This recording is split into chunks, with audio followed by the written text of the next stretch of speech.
yeah. Oh, yeah. Feel the beat, guys. Welcome.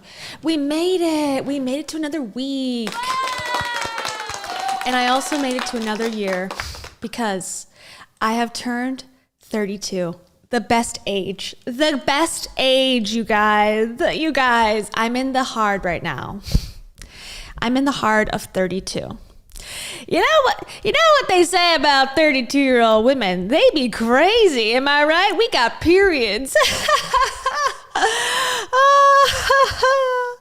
We be having periods. That's what I believe will be happening tomorrow night, live in Phoenix, Arizona. And I cannot wait to explore this preview of touring together. Heidi Powell in the audience, I guess, and Rachel Hollis on the stage. Who would have thunk? Who would have thunk it? I don't know. This is some weird stuff, and not really an emergency, stream because I already scheduled this time. But emergency, okay, I'm gonna play this song, the emergency siren. Everyone beware. This is an emergency. We need to talk about this. I'm gonna break it all down, okay? I promise. All right, a lot to unpack here, guys. Just taking out. This is how you pack. This is a very special tip I have for packing via Rachel Hollis's vlog. So, guys, I don't know if you know, but I travel the world to talk about my success, and only I can show you that. This can fit into a different container, and then you put that into your luggage. I deserve praise in $1 million. Thank you. Okay, can you tell I'm bitter already, right off the bat? Am I bitter off the bat? Yes. Okay, welcome. You can hear these sound bites, right? I'm seeing the thing. I think I have fixed the problem. I think I have fixed the problem since last time. Yes, last week, if you were missing me, parasocially me, it was my birthday. I took a week off. I also had a lot of work to catch up on. Did I catch up on all that work? No, I did not. But it's okay. I'm still making progress, and I'm closer to finishing the work than I was before. So that is important. Okay, welcome everybody. Welcome. All right. So where to even start? Let's start with Rachel Hollis goes back on tour. Okay. And that's something that I haven't talked about. Her first tour actually not her first tour, but I went to her last tour that just happened, the Rach Talk tour, where her advertising was like her in like a ill-fitting like pantsuit. And a lot of cities got not a lot, but like 3 cities got canceled, I believe. Some cities had to downgrade their venues into smaller venues because ticket sales apparently were not selling like hotcakes. I went to the Cincinnati show. It was a lot of empty seats there. I found it to be just typical Rachel Hollis content, which tends to be her talking about herself for much longer than anyone wants to hear about someone else that they're not related to. And stories about, panic attacks, which I find to be suspiciously like a, psychedelic trip panic attack. But yeah, that's basically, yay. And do you love the new gifts? Do you love them? It took me 7 years to figure out how to do it, and I'm glad. So if you have any GIF ideas, please let me know in the comments. Allison Wonderland 66, thank you so much. Allison Wonderland 66 says, Heidi and Rachel on tour. Happy birthday, Kate. Everything they experience will have deep meaning. Oh, yes. I just discovered yesterday that sitting in an audience is very much like life. You're watching others from your seat, and you pay to be here, and they force you to buy 2 drinks while you're on this earth. And I just was thinking that this is so related to you buying my course. Does that sound right? Thank you, Allison Wonderland 66, for always being here and always having my back. Thank you. And I will say to that, you're not freaking fine. You're not freaking fine. You are on fire, girlfriend. Girl boss. Gatekeep. Go off, queen. Okay. And also, I also want to say this. You have to think instead of sitting around eating Skittles and watching Oprah reruns. Okay, Allison, think about that next time. Just kidding. Thank you. So I'm hoping to get some intel from this performance, by the way. I will not be going.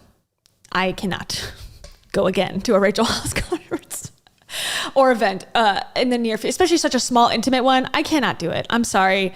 It's not really, it is an ethics thing. It is like, I don't want to think have her be fearful that I'm stalking her in some weird way. I don't want to do that. But there are people who are going that I am in contact with and that will spill the tea for us. Okay. So we thank them for their service. We appreciate them. We love them.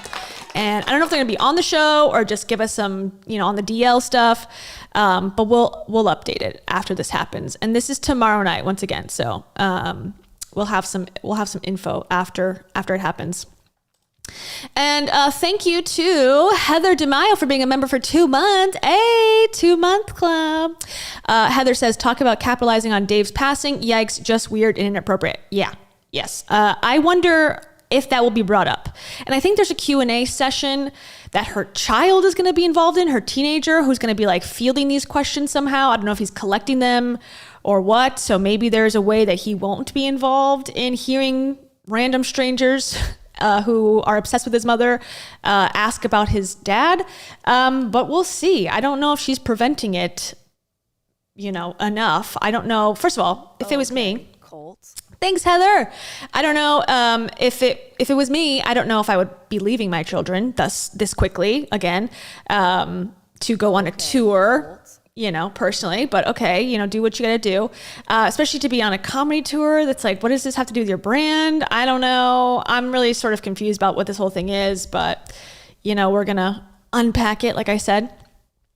But yeah, I wonder, that is the morbid curiosity that I think everyone has and everyone's had for a long time. People want to know about the divorce. They want to know the dirty details about the relationship, including myself, obviously. Okay. And the divorce and all that with Dave.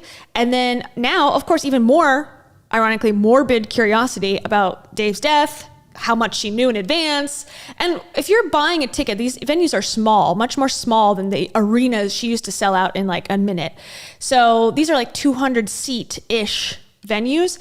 There's going to be, especially if there's a Q&A session, I think a comfortability with people to ask these more intimate type questions. So I just don't think you can avoid it really. Unless there's like fake questions thrown in, like, what's your favorite color? Someone in the audience that works for her or something is like writing these down, because otherwise, why would you go to this event and not be interested to be friends with her and ask all the juicy gossip? So, and I'm not saying that they're wrong for it. I said I would be the same way. That's why I'm not going. But yeah, I just find it to be very weird. And Jen Murphy, thank you for being a member for 3 months. Hey, 3-month club. Okay, hold on. For that, I say, Do you see things the way I do, or do you see them wrongly? Let me know. Jen Murphy says, I cannot wait to see what happens with this. Yeah, me too. And Buttercup, thank you so much. Buttercup, oh shit. Buttercup is a member for 9 months. And Buttercup says, insert I love mess gif here. I love mess. Okay.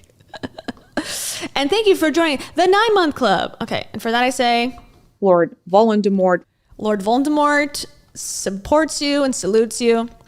Bun Mom, thank you so much for 9 months. Woo! You're also a 9 month. You are fully termed in the Kia's World Club. Thank you. Happy birthday. Can't believe Rach is touring again. Yeah, me too. This is gold, straight up. And JLB Nerdy, thank you so much. JLB Nerdy says, made it to a road trip hotel just in time to watch. Dang, on the road watching the show. That's cool. Priceless, juicy nuggets. That's what we will have in store for you at that roadway hotel. Road trip hotel. There you go. What you doing? Nothing, watching the show at the Holiday Inn. How you doing, Heidi? Who you with?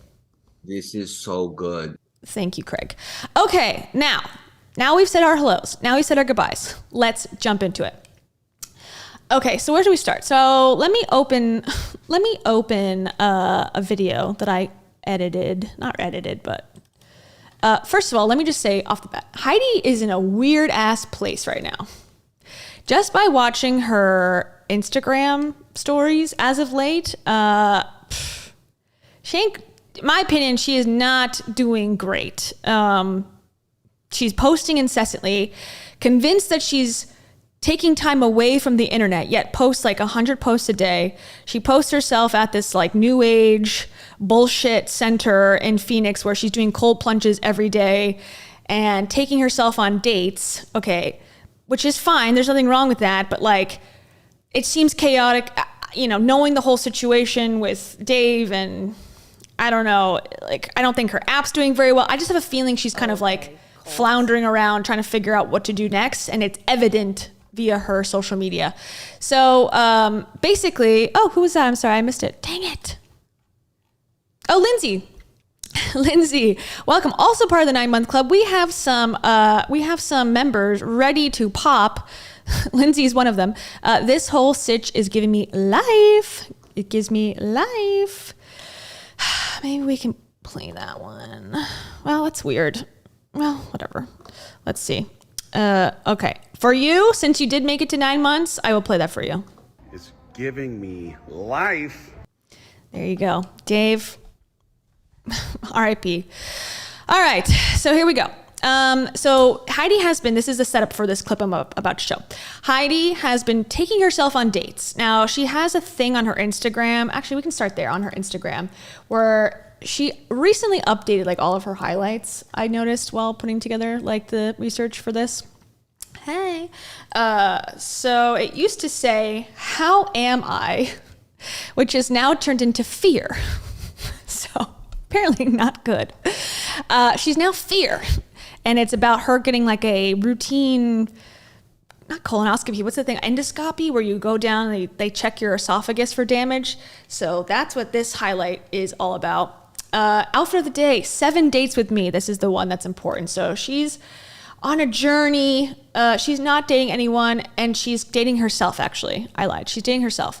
So because of this, she wants you to also date yourself and go on a date with yourself. And so what she's decided to do is go to like this, like I said, this like holistic, you know, wellness, cold plunge place 7 times.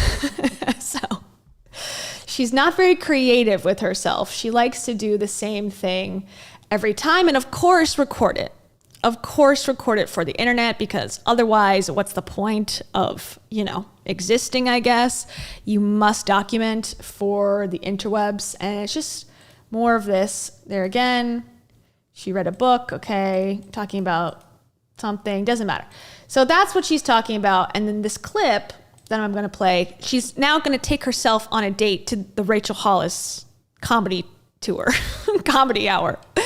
So very weird choice, I will say. Meg, thank you so much, Meg, but your message was retracted. Did you mean to send a message? Let me know what the message was, because it says a very cute cat in your display photo, but then it says message retracted. So I don't know what you were trying to say. But anyways, I say this. Clear, clear, clear. Clear, clear, clear. And I also say, this is me waiting for you to tell me what your message was. Buzzing with joy. And DC, welcome DC. Hello. DC says, to the account with the best sound bites on the internet. Heyo. For that I say, why does this sound cold every second? thanks, medical medium. And also, I'm a big time hippie and I'm very woo woo. we cannot forget that. And finally, the mango frequency. we're on it. The mango frequency is on fire tonight. I can feel it. And Emily, welcome for 6 months, 6-month club. Missed the last few lives. So happy to be back. And we're happy to have you, Emily. We're happy. And I say this. This spells cult. C-U-L-T. That is how you spell cult, in case you were wondering. Okay. And I'm still waiting on Meg. Meg, let me know.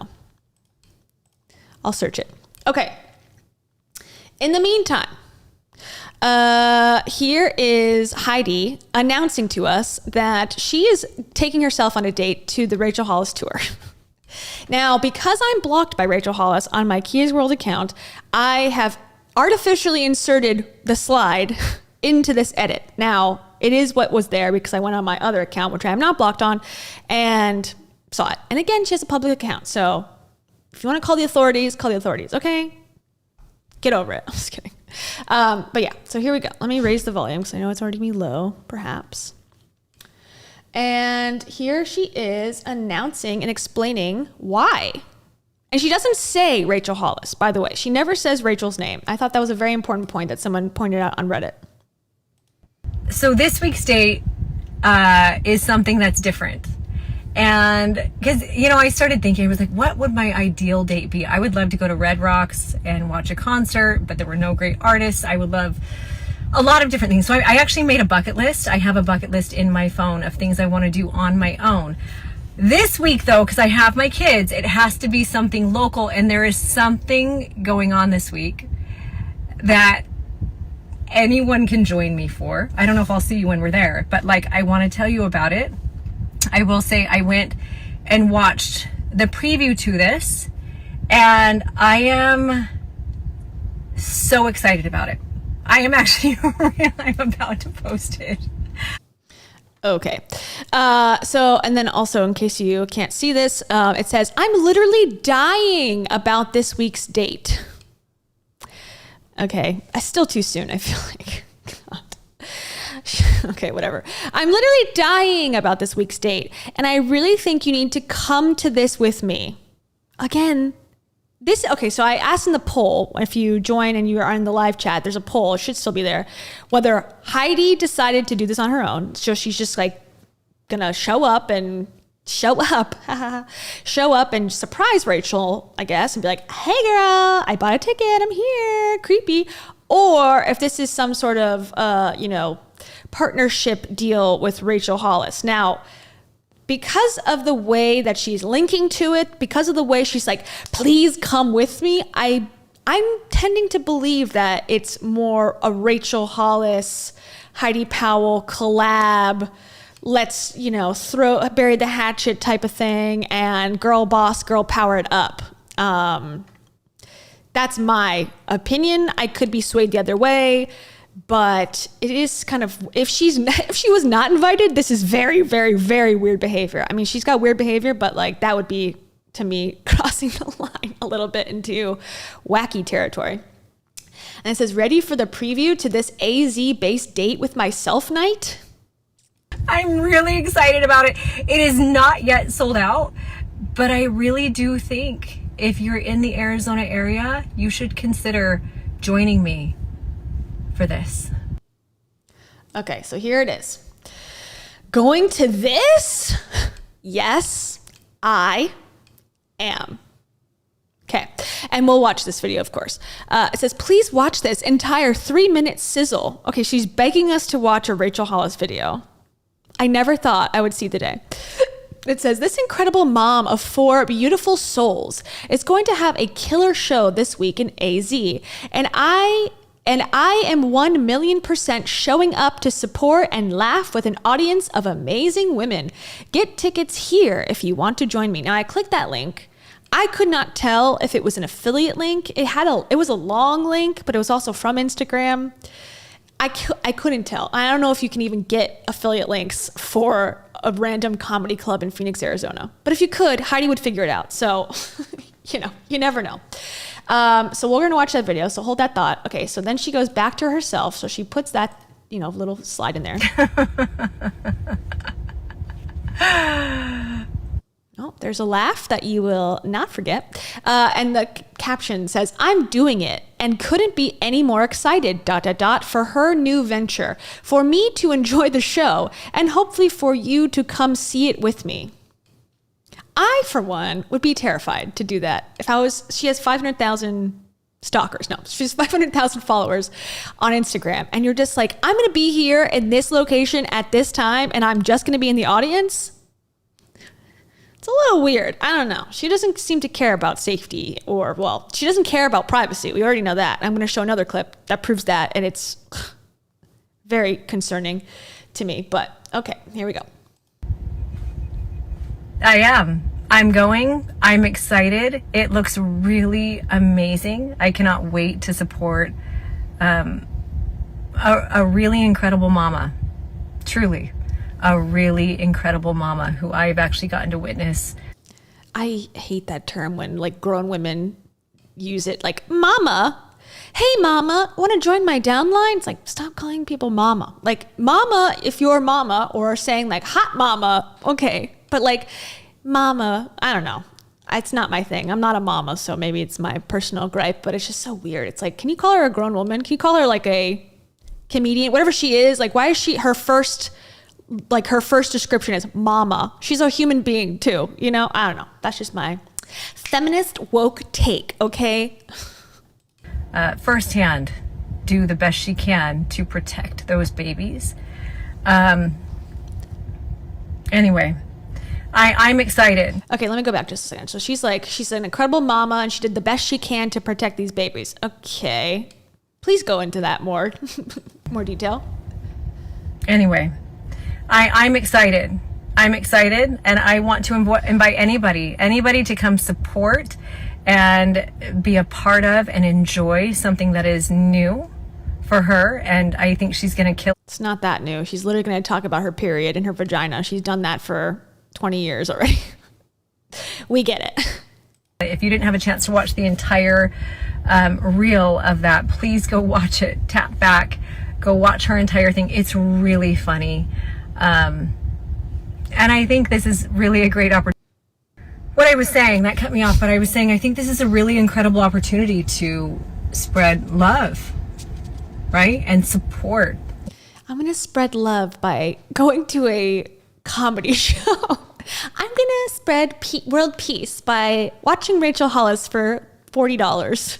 Okay, explain how that works. Women doing really powerful things, not pretty, really powerful things. And I think it's another opportunity to not judge. I think it's really easy when you've never walked in somebody's shoes, mine, hers, yours, other people you know, to cast judgment. Okay, so you want me to go to a comedy show where I have to judge if something's funny or not, and then that's going to promote not judging? You don't know me, girl. You don't know me, mama. Okay? That's what I do. I will judge. Everyone judge. That's the whole point of going to any of these things, is to judge. Even like a motivational speech is like you're there to judge the message, whether it's inspirational or not. At least you should do that. In my personal humble opinion. Let's see. Southern Yellow Jacket. Thank you so much. I like your box of Franzia as your picture. My mom's favorite is crisp white. And for that I say, the knife stabbing pain in my eyes went away. When I saw that profile picture, the knife stabbing pain in my eyes did go away. Thank you. And thank you to Honey Lore for being a member for 5 months. The 5-month club. That's the first of today. So welcome. Oops. Okay. And for that I say, oh, that's gone. Hold on. I'm kind of a beast. And that's true for you because Honey Lore is a beast because bears like honey. Okay. It all makes sense. Mad at Heidi for making me feel protective of Rach. Yeah. Oh, Mama Bear. That kind of works. Yeah. I don't know.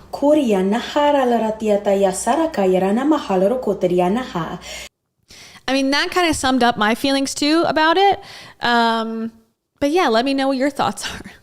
Now, I don't know. I personally have a very hard time feeling bad for Rachel. And maybe I'm just I'm too far gone down the rabbit hole of like the Hollis world.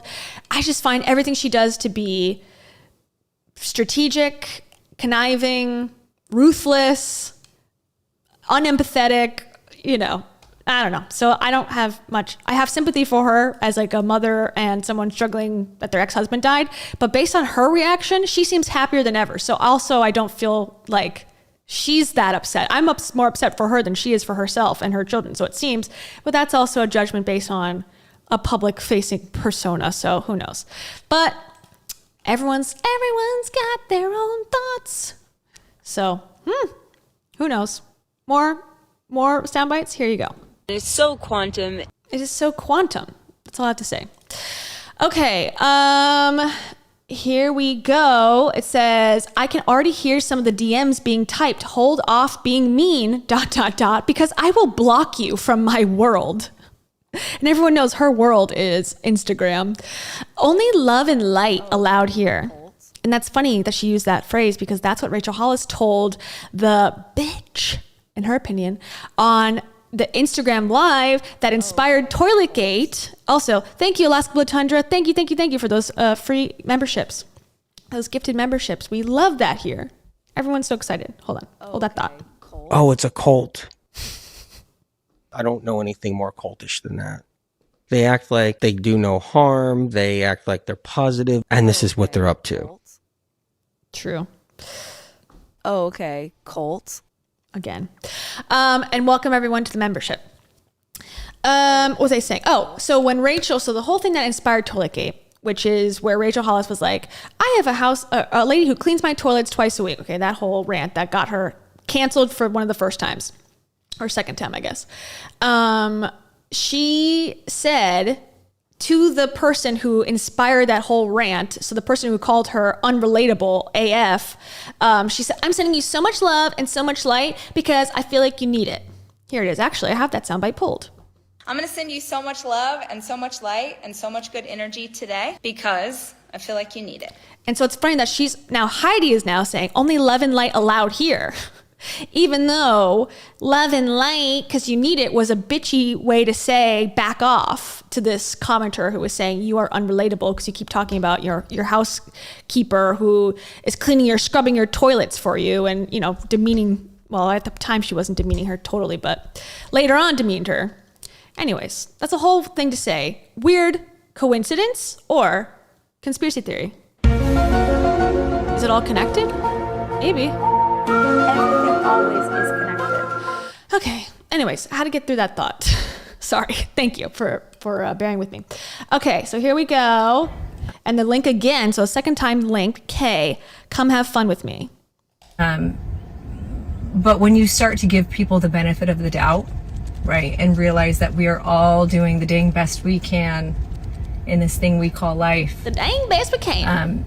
It starts to remove a lot of the pressure that you feel in your life, and also somehow magically has people judging you less too. And I think that's what we all want.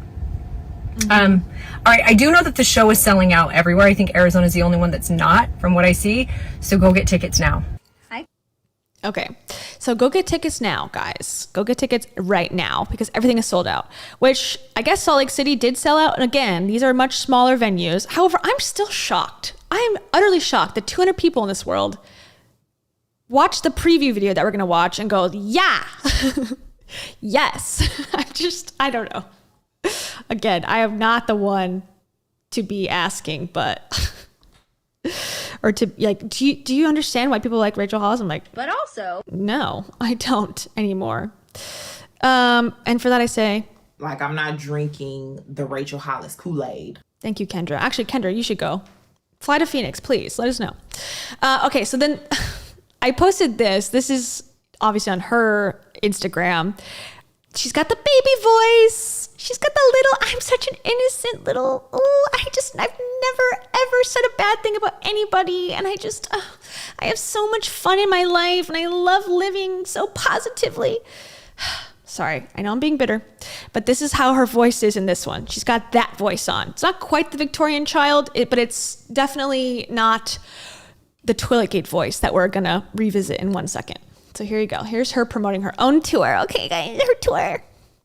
Guys, it's tour week. It's Phoenix week. It's on Wednesday I go to Phoenix and I do a show, and then the next week I go to Salt Lake City, but we'll be excited about that during Salt Lake City week. It's Phoenix week. So if you are in Phoenix, the next one's going to be the tickets if you want to come hang out. Bye, girl. Bye. Okay. So, and then I added this to remind us all that she ain't like that all the time, okay? And only when she has something to sell you is she so sweet and waving like, hey guys, I got tickets for you. I love you. You're my friend. You're my bestie. When she's got a thing that, you know, she's got a monetary incentive, okay? She's all your friend. When she doesn't have something to sell you, when she's pissed off, when you question her, this is how she is. We're going to play this just to remind everybody, because it's been a little while. It's been a little bit since we watched Toiletgate, and I love it. Because some people who have come into this world late, they're like, what is Toiletgate? And I'm like, you should watch it to understand. But first, Beauty School Dropout. Thank you so much. Beauty School Dropout says, Rachel is using her, in my opinion. That's what I think, too. That's what I think. I think she is sort of like, hey, let's come to an agreement, because there's like a Tesla that's maybe involved. That was Dave's car that he used when he was in Arizona, and it's been in Heidi's garage. You can see it in like the background of her photos because she does stuff on purpose, I swear to God, like to prove to the internet that, you know, whatever. So maybe Rachel was like making a trade-off, because also Rachel's now back in LA. She's no longer in Texas. So she's trying to like start her new life and do all this. So maybe she's trying to put that behind her and say, okay, to make it even, you know, do a post and post it, link it so I could sell out these tickets so I don't look like I'm not successful anymore. So yeah, that's more what I think, as opposed to she's an innocent victim. But maybe not. Who knows? I don't know. I don't know. I have like no facts. I have like no facts, okay? Anyways. Your girl is a bougie bitch. Okay, Rachel. Remind us of why we're all here talking about you in the first place. And again, this is in 2021. So this is not that long ago. This is not in 1985. Okay. This is not in 1994. This is not in 2018. This is in 2021. So, and she still has not admitted like this was actually that bad. She's like, I was just defending somebody with depression. It's like, okay, girl. Okay, mama, you have not learned. But okay, here we go. Okay, flashback. Yesterday I was doing a live stream and I mentioned that there's a sweet woman who comes to my house twice a week and cleans. She's my house cleaner. She cleans the toilets. Someone commented and said, you are privileged AF. And I was like, you're right. I'm super freaking privileged, but also I worked my ass off to have the money to have someone come twice a week and clean my toilets. And I told her that. And then she said, well, you're unrelatable. What is it about me that made you think I want to be relatable? Everything. No, sis. Literally everything I do in my life is to live a life that most people can't relate to. Most people won't work this hard. Most people won't get up at 4 a.m. Most people won't fail publicly again and again just to reach the top of the mountain. Literally every woman I admire in history was unrelatable. If my life is relatable to most people, I'm doing it wrong. Wow. Inspirational, girl. Who wrote that for you? Tony Robbins. Oh, man. Well, there it is. So I just found it to be so funny that like this version of her 2 years later is like, innocent little rabbit, innocent little, you know, it's Phoenix. Chintzy talker. I just want to tell my girls that I'm here to serve. And it's like, I think this is not who she really is. Who she really is Toiletgate. That's my humble opinion. Okay, and I will stick to it.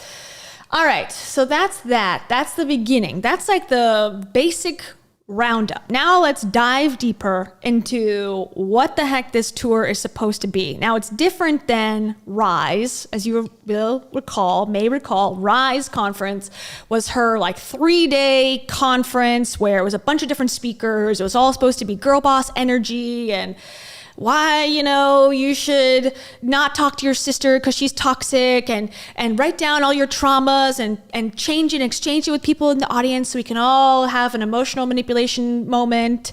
They did very well for her until they didn't. And the one that she had in Austin in 2021, which was actually 2021? Yeah, I think so. she had like like 1,200, 1,300 tickets. She could barely sell like 50 from what it looked like because they moved it online. It was like a hybrid in-person virtual thing, and in person there was like 50 people. So she fell quite far. And I will give her credit though. She has not stopped trying to get back to the top of the mountain, as she said. So hey, that is worth something, I will say. However, it wouldn't be my thing. I would have moved on in my life by now, but I am not someone who fails. That's how she thinks about herself.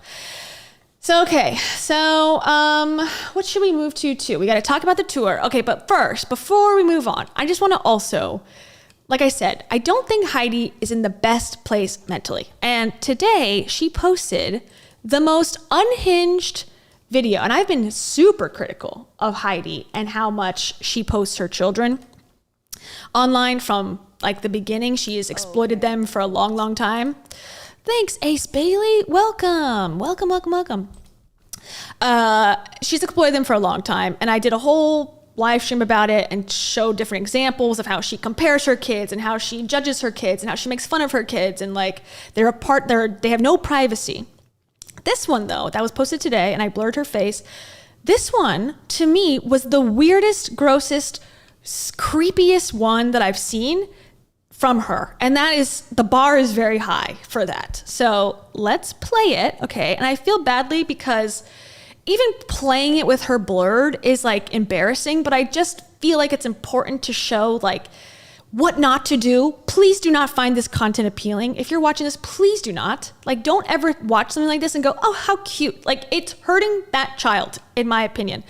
First of all, she's like in a little like pajamas. She had just woken up. She's got all her own clothes that she's folding herself on her floor. And now her mom, Heidi Powell, is coming with a camera, shoving it in her face. She also has a full-on headgear thing for her like teeth development, her teeth crooked thing. So imagine like piece on the top, metal, gear, stuff, like a nightmare scenario for a child that age to be in front of anybody with that, let alone a bunch of strangers on the internet.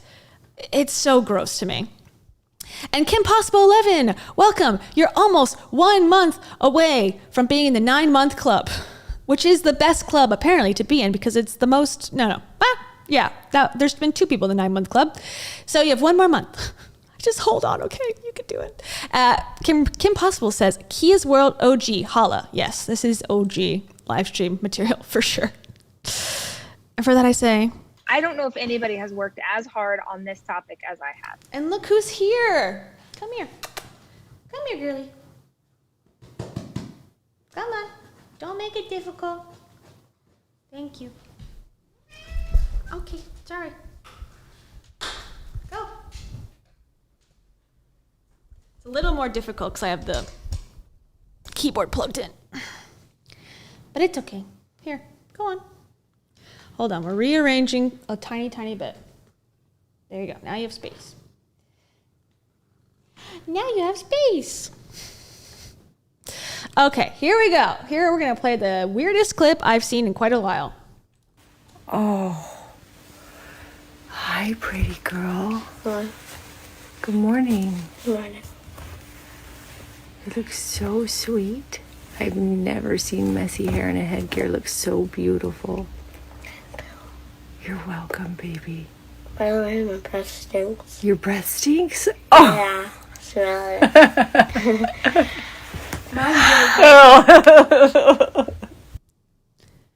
it. What is this? Like, what was that? And then there was more videos after that of her son wearing clothes that she's got a sponsor link for. So like, again, like all she does all day long is exploit her children and creep me out. And it's like, I gave her a pass. And welcome LB and awesomely Andrea. Thank you. Or Andrea. I never know how to pronounce that.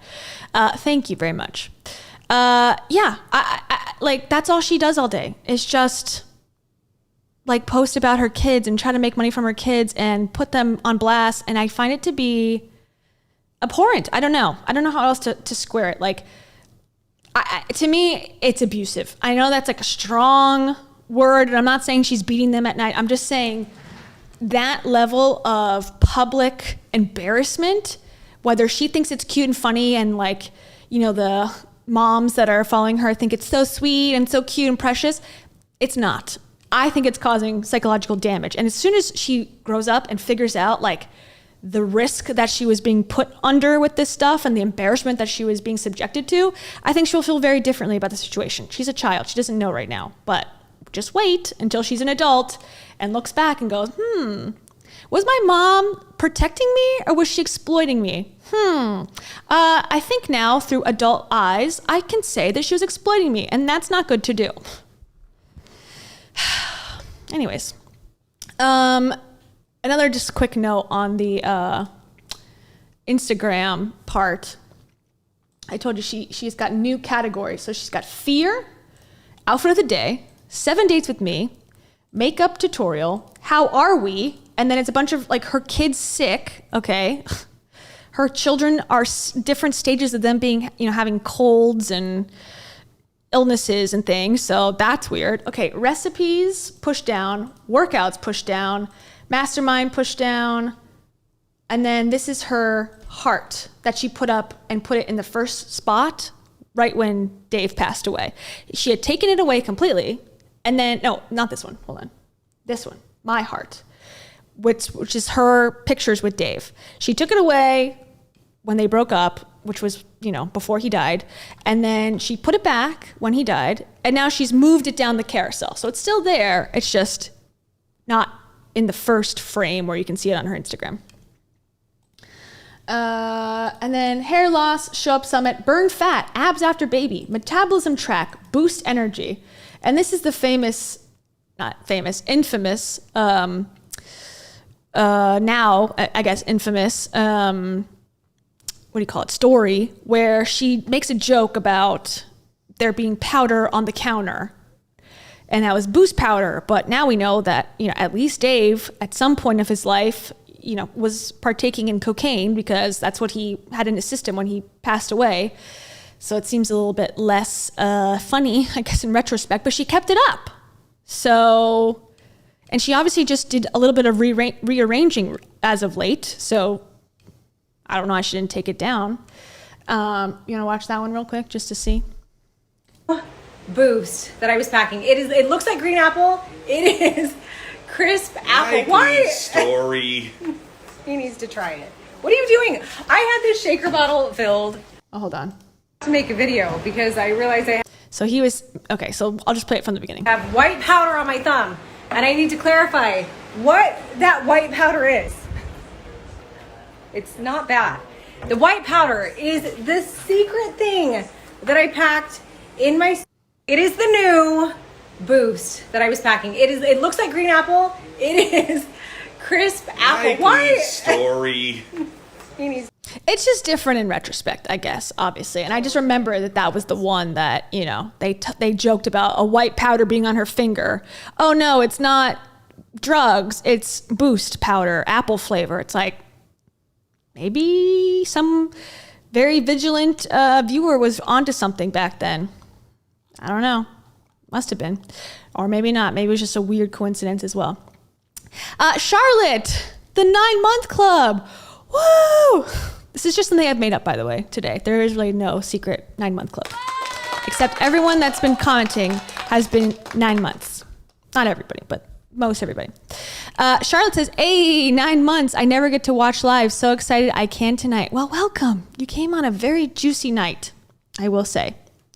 This is what everyone's asking. Are you Rachel? Yup. Wait, what? Heidi's there? It's okay to cry. Heidi, are you going to enjoy this show and pee your pants? No. Are you sure? Bold-faced lie. Anyways, thank you. Welcome. Or thank you for being here. Not welcome. Welcome back for 9 months. Thanks, Charlotte. Okay, so yeah. And then show up summit, and then the end is like her products. Yes, would you like to say something? Would you like to make a comment? She got her flea medicine today, so she's all clean. All the little bugs are leaving her skin. Isn't that right? I don't know. Oh, see? One's coming off right now. I'm just kidding. I don't know if she has fleas. I don't think she does. She gets preventative flea medicine every month. So let's hope. Okay. So I just thought that was interesting that she has done some work on this highlights section to move things around. Okay. Enough of you, Heidi. We're done with you. But actually, here's something that we can talk about too.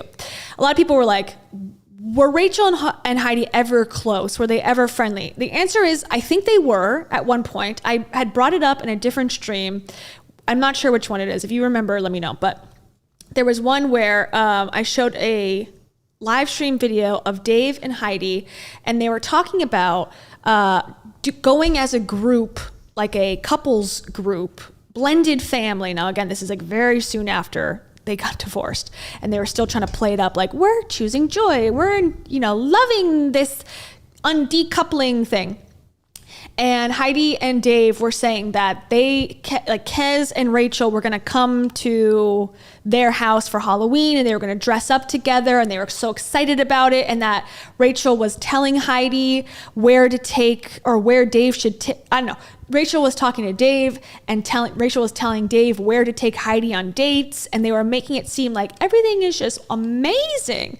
Okay, flash forward a year later, and then they're answering a Q&A on Heidi's Instagram, but of course, and the reaction's very different than, oh, everything is peachy keen. And so I remember that moment. I found it. Let's replay it. So it's kind of awkward, but basically what they're saying is no, it is not going well. So let's see. Let's just meta this real quick. And I was in her house at this time, as you can see. I was in the Arizona studio. Ghost Rider, the pattern. Okay, wait. So that's exactly what he says. So let's go back. Okay. Oh, not even a drink. I mean, he doesn't really say anything. God, my mic was so bad. Do Heidi and Rachel ever hang out? That's a negative, Ghost Rider. The pattern is full.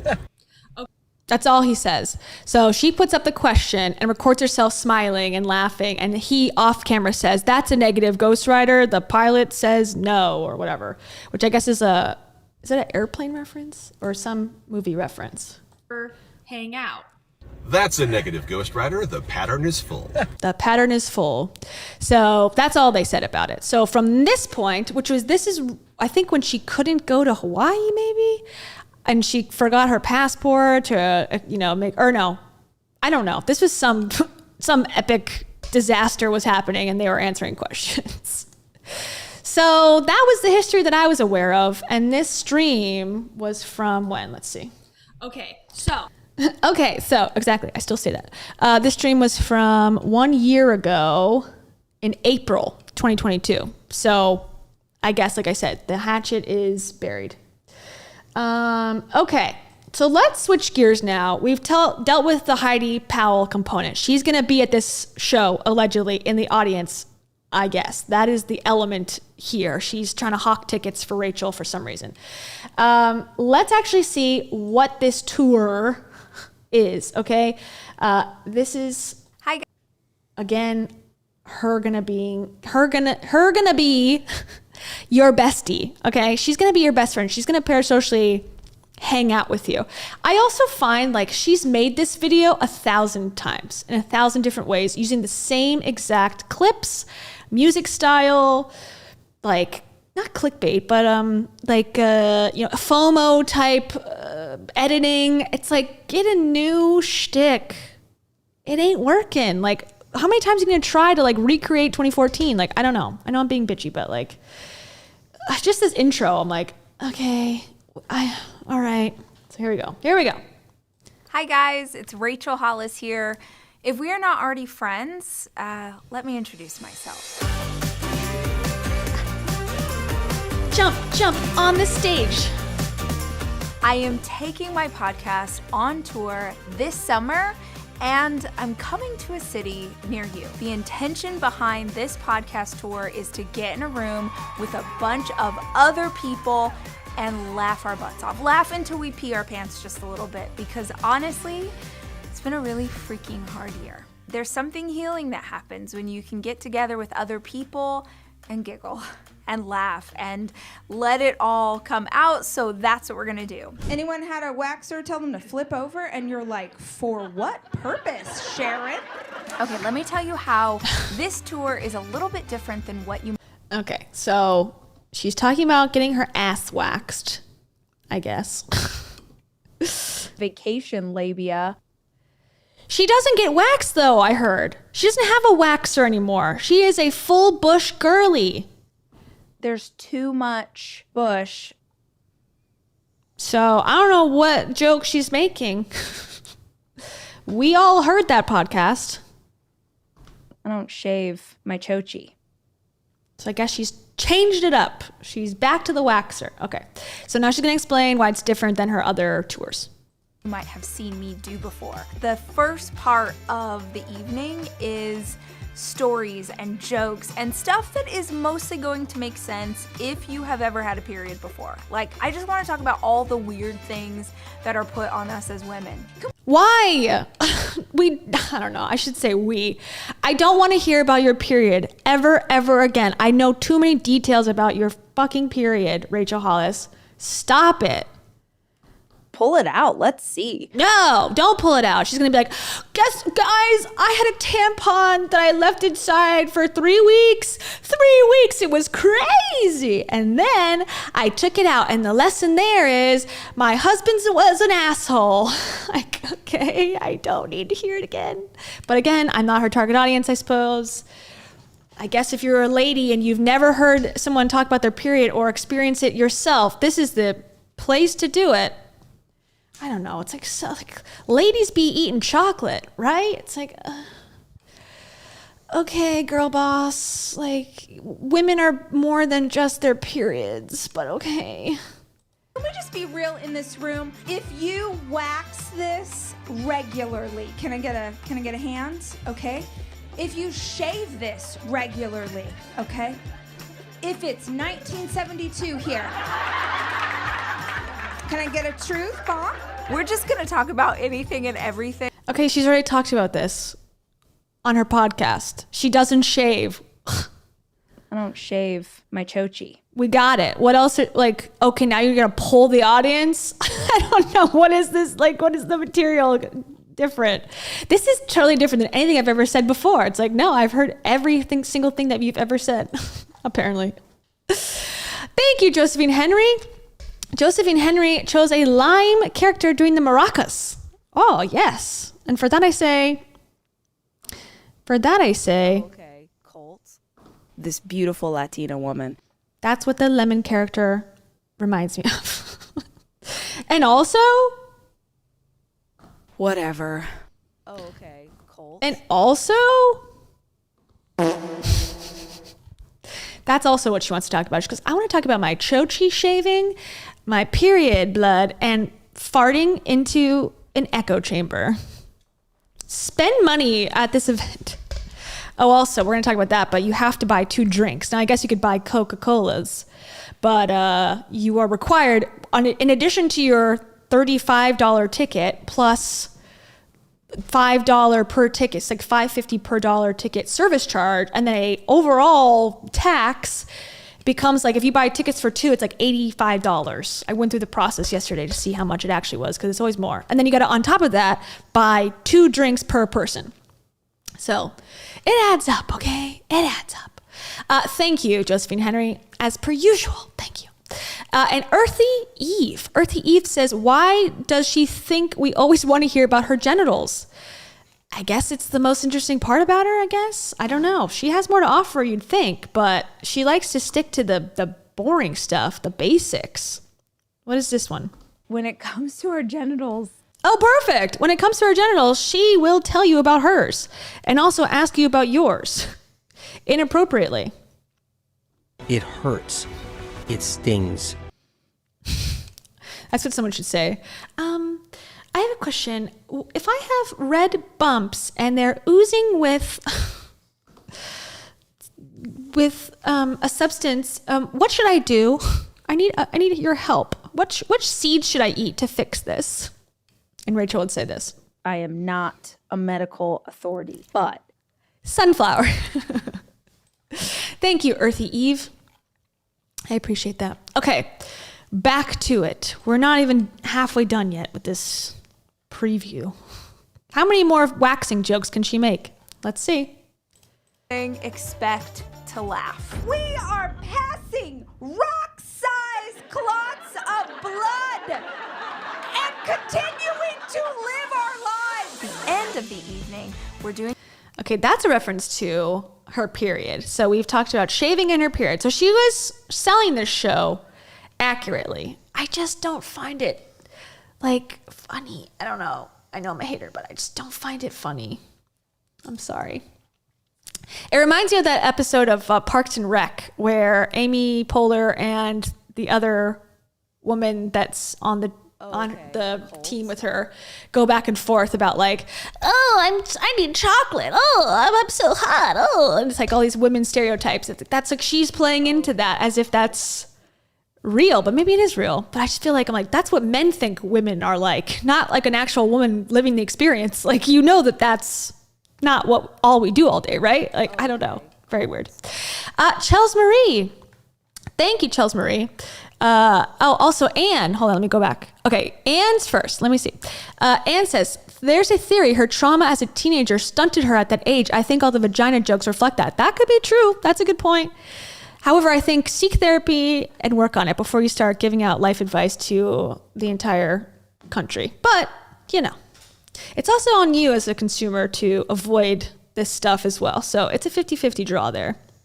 And I also will say, I love selling stuff online. But that's not a bad theory, Anne. I don't disagree with you there. However, I don't find it to be enough of an excuse for me not to complain about it for the next 2 hours. Personally. But who knows? And Chels Marie, you're 1 month away from the 9-month club. You can do it. We believe in you. Okay, sorry. I'm being crazy. Chels Marie, thank you so much. Chels Marie says, man, a month away from being fully cooked. Exactly. You just need... Make sure you have a lot of bubble bath. Make sure you have a little bubble bath for the next month. Okay? And I will tell her girlfriend you were so on. Thanks, Chels Marie. And Not Jenna Cash, welcome. Not Jenna Cash says, the 2-drink minimum is how you get through the evening. Yeah.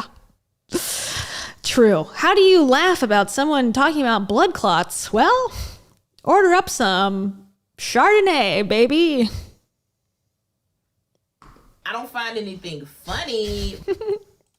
That's what Kendra's going to be saying in the audience.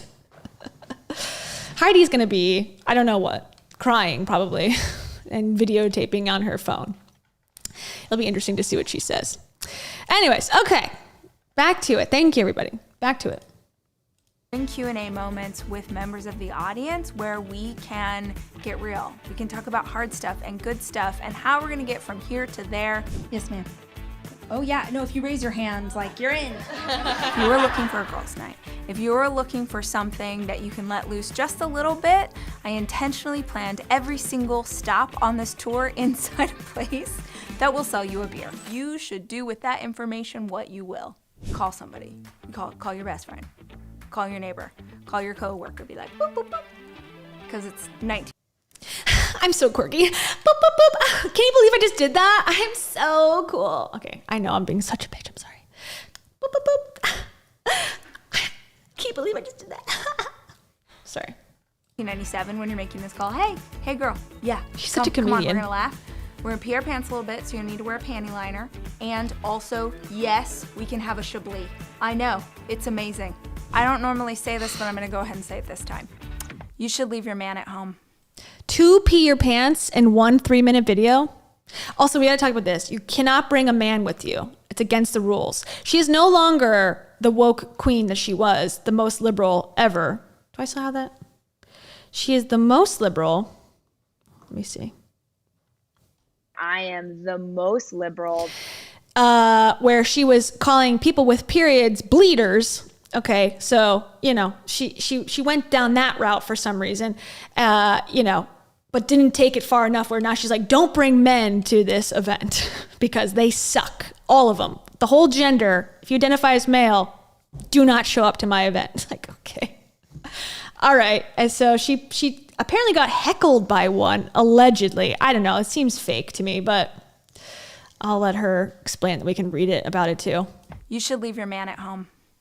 You should leave your man at home unless you got yourself the kind of man that can handle a conversation with a bunch of people laughing about getting their period. Guys, give it up for Mitchell, who is in the front row listening to me talk about my pubes. Come by yourself. You will have so much fun. You will meet like-minded people who are your community. You will be able to connect, and you will not have to do it with Jason's weird energy permeating next to you and spreading around to everyone around you. So don't bring that guy. I hope you'll come hang out with me, guys. I find that to be a very weird statement to make. And also, as someone who went to a Rachel Hollis podcast tour, Rach Talk tour stop, I didn't talk to anybody. And basically everyone that was with people looked like they came with that person. There was no ability other than walking into the theater and purchasing a notebook and a wine at the concession stand where you were meant to meet anybody. Unless, I guess, you spent the extra money for the VIP stuff, which maybe there was like a networking, community building section, but like, you're not meeting like-minded people in a community by going to the movie theater. I'm sorry to say, this is no different. Like, just because you're a woman and other people are women does not mean we're automatically best friends because we have no ability to like actually communicate on a deeper level or something. I don't know. Like, oh, but get women in a room and they just all talk about their nails. It's like, okay,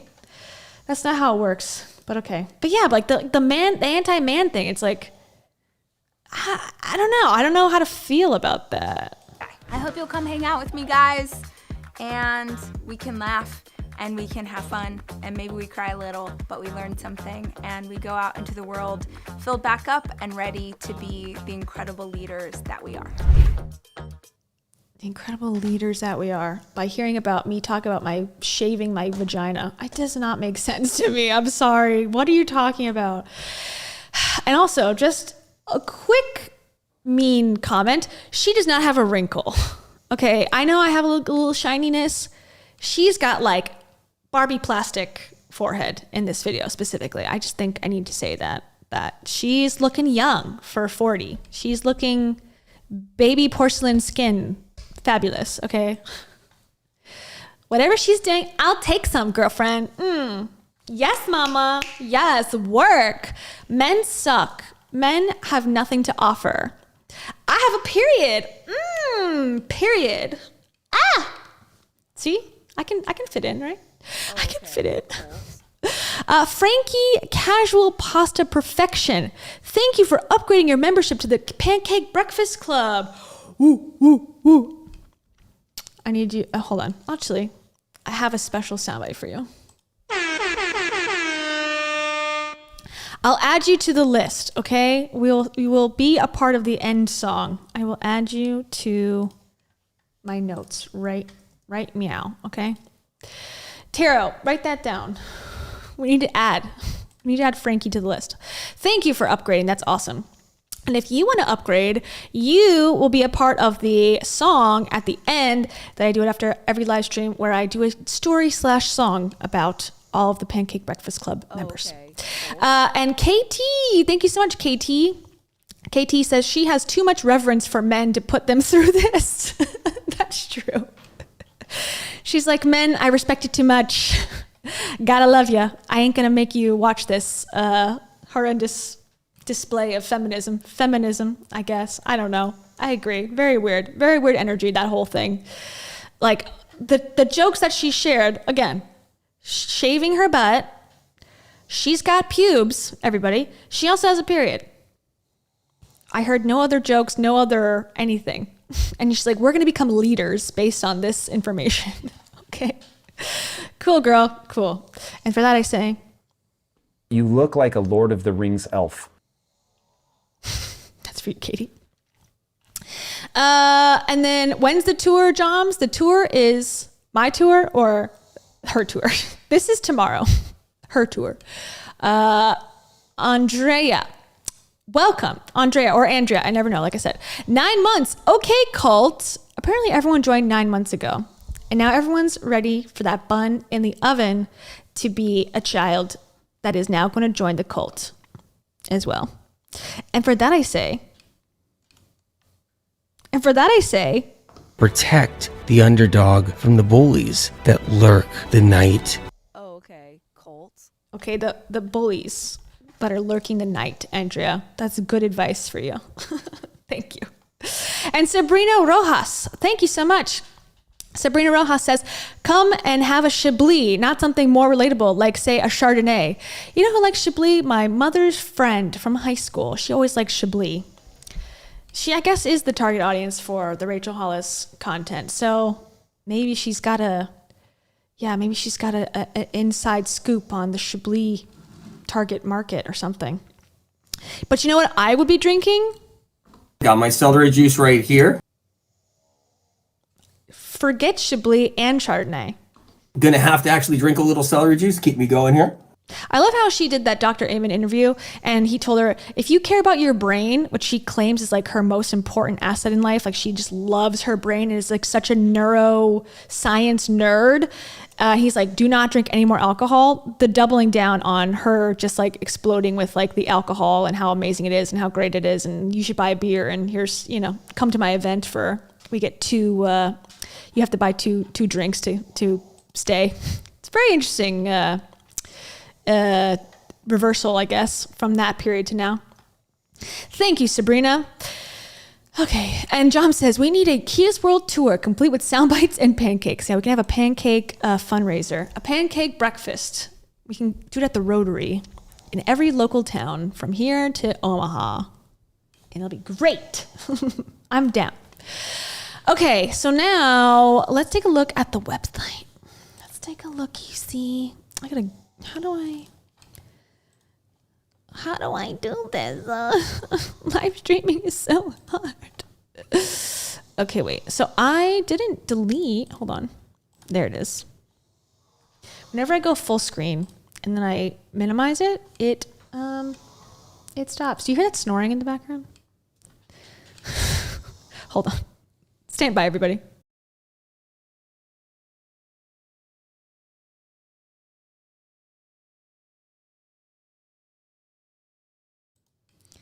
I think he's passed out cold.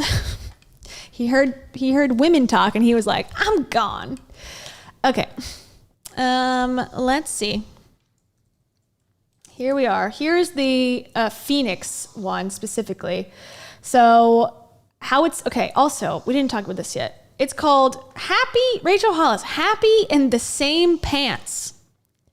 Does anyone have any clue what that means? Because I do not.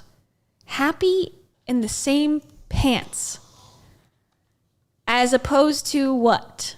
Unhappy in the different pants? You're hearing that snoring, right? Oh my God.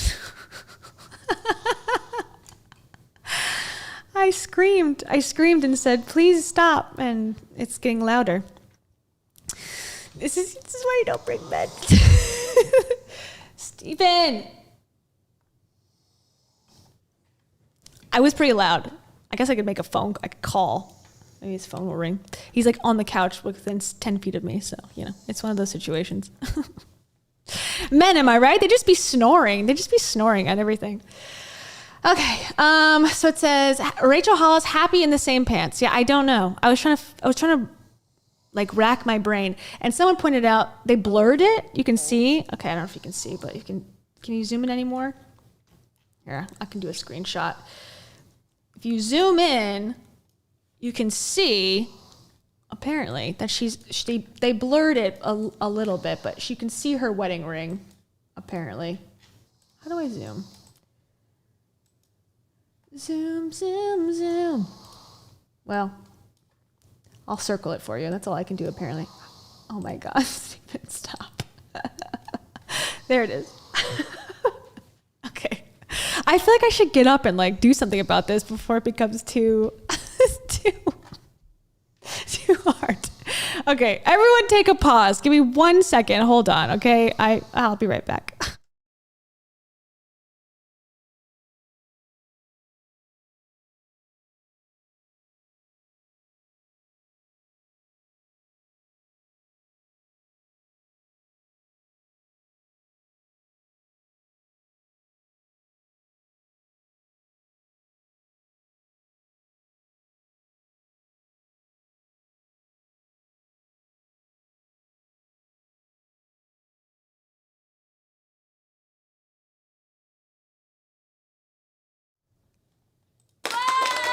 success. He's very upset. No, he's fine. He's just a little sleepy. He's a little sleepy boy. Yeah. Sleep apnea. You ever heard of it? No, he's well aware of his sleep apnea issues. But for naps, the CPAP doesn't come out, so that's the problem. Anyways, okay, he's up. He's going to watch. He's going to join us and participate. No, probably not. We'll see. Steven, join us. Give your male perspective on periods. All right, everyone, welcome. Okay, so yeah, that's her wedding ring. So this is apparently an old photo. So she didn't do she did a photo shoot last time for her other tour that didn't do as well. And she did she got her friend, the stylist, to style her. This time she's like, I'm just going to use old photos and call it a day. So that was interesting-ish. Okay, don't save. Okay, let's go read the description. The description was a little weird too, I thought, personally. Okay, so it says the Rachel Hollis Podcast Live special event. Okay, so general note, it's first come, first serve. This is the Southwest of comedy shows. You won't be able to seat incomplete parties. Okay, we will do our best to seat parties together, whatever. Okay, fine. Now, this is how it's described. Join Rachel Hollis, the #1 New York Times bestselling author, world-renowned motivational speaker, and host of the wildly popular podcast, cleverly titled The Rachel Hollis Podcast, as she tests out brand new material for her upcoming podcast tour. Okay, so is this not the tour? I thought this was the tour. When is the actual tour starting? Are we just doing testing or what? But apparently this is just a test. Again, another test. Will it be motivational? Always. Girl, get up. Get off your lazy ass. Most people won't get up at 4 a.m. This is her going to say that over and over again. Will it be funny? God, we hope so. She cleans the toilets. Will there be a Q&A? Douche Lord. In the unique real talk style that Rach is known for. Not that fake bullshit talk that everyone else does. Okay. And this part is so cringe. Like, I guess the word like chuggy comes to mind for stuff like this. I just find it to be, okay, like we've passed this point, like kind of you need to freshen up your material, but okay. And because Rach is basically a toddler who likes to be in bed at a reasonable hour, Stand Up Live is going to move up the showtime to an hour earlier at 7 p.m. because the only thing better than having a drink and laughing with your friends is getting enough sleep so you're not hungover. Yeah, because everyone knows if you get 1 hour extra of sleep, you will not be hungover in the morning. Okay. Is that how your hangovers work? If you start drinking at 7 versus 8 o'clock, you're not going to get hungover? Okay. Wait, what? Okay. So then this is this information specific about the Phoenix shows. So here we go. So what's tomorrow? Wednesday? So it's a Wednesday show. So I guess I don't even know if you can be a kid or not. Not sure.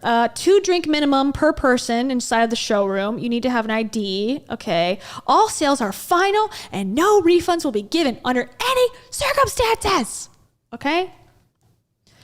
Don't purchase any whatever. Okay. So then it just repeats. So not that exciting. And then again, so if you want to buy one ticket, it's $35, okay, but they get you on those charges. So $35 becomes $44.15 very quickly. So just be aware. Plus, you got to buy 2 drinks, which are probably $15 each. So you're probably going to be spending $75. So more typical Rachel Hollis prices with that little service charge, grand total taxes. There you go. So you're just going to spend $70 on hearing about Rachel Hollis waxing herself. Or getting waxed, actually, to be fair.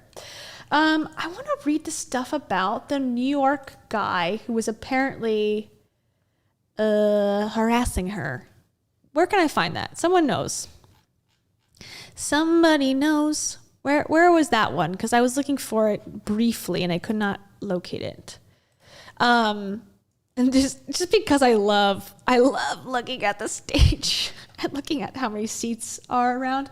This is in the Boston one. So to be fair, this is not till July 7th. So there's a couple weeks till this one is going to be sold out potentially. That's the seats left. So this is another bar scenario. And these are going to be $29 or $43 or $39 or $29. So there's a little bit different prices. Or if you had a box over here, I'm assuming these are going to be closed, these balcony seats. That's how it was in Cincinnati. I can't avoid bringing up a Ticketmaster venue. Okay, let's see. The interview with Phoebe Robinson. Okay. It was written out, wasn't it? I'll have to find it. But if not, we'll listen to that podcast. I also want to watch her vlog about moving. We're just going to commit to Rach today because why not?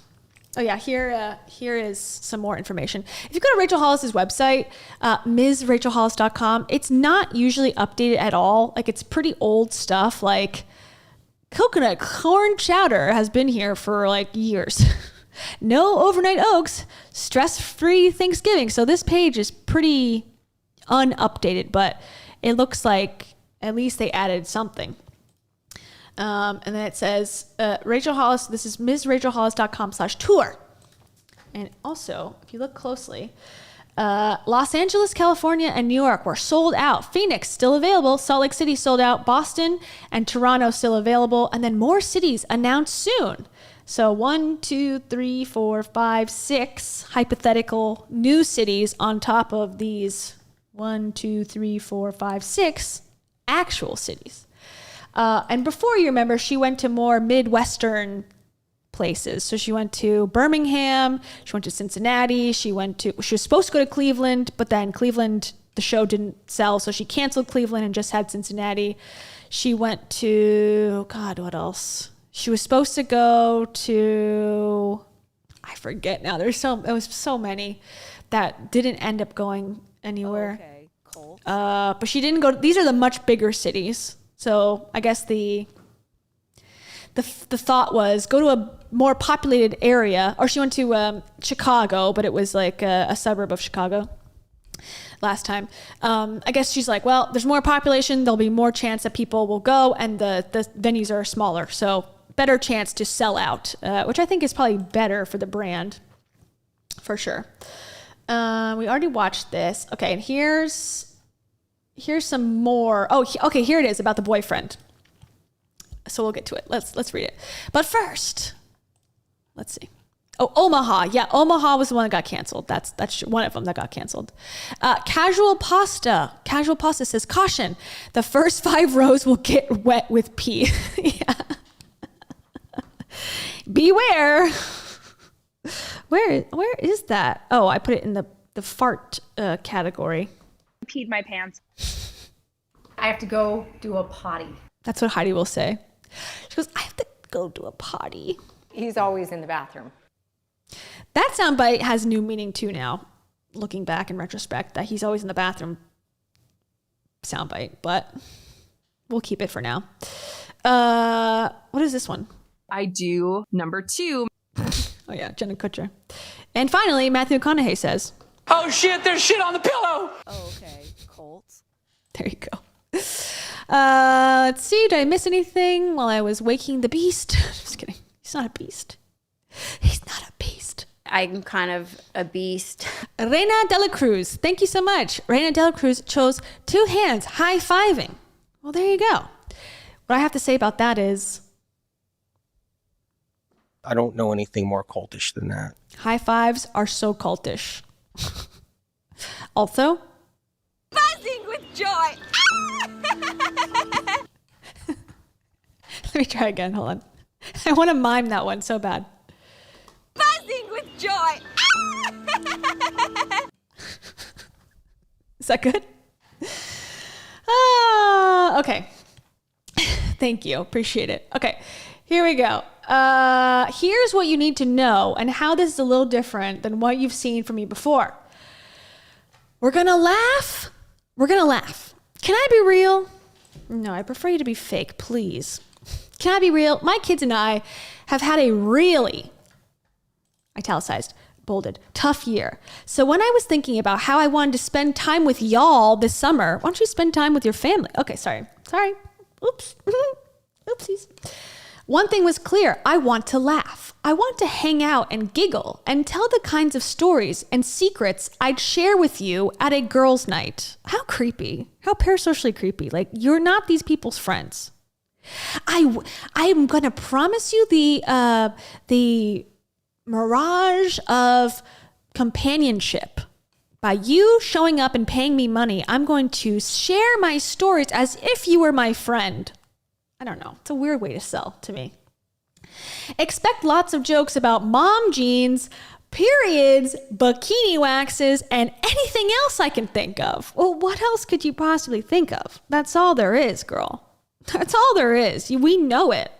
You have a wig in your panties. We only have genitals and jeans to cover those genitals. That's it. That's what women have to offer. Okay. Sorry.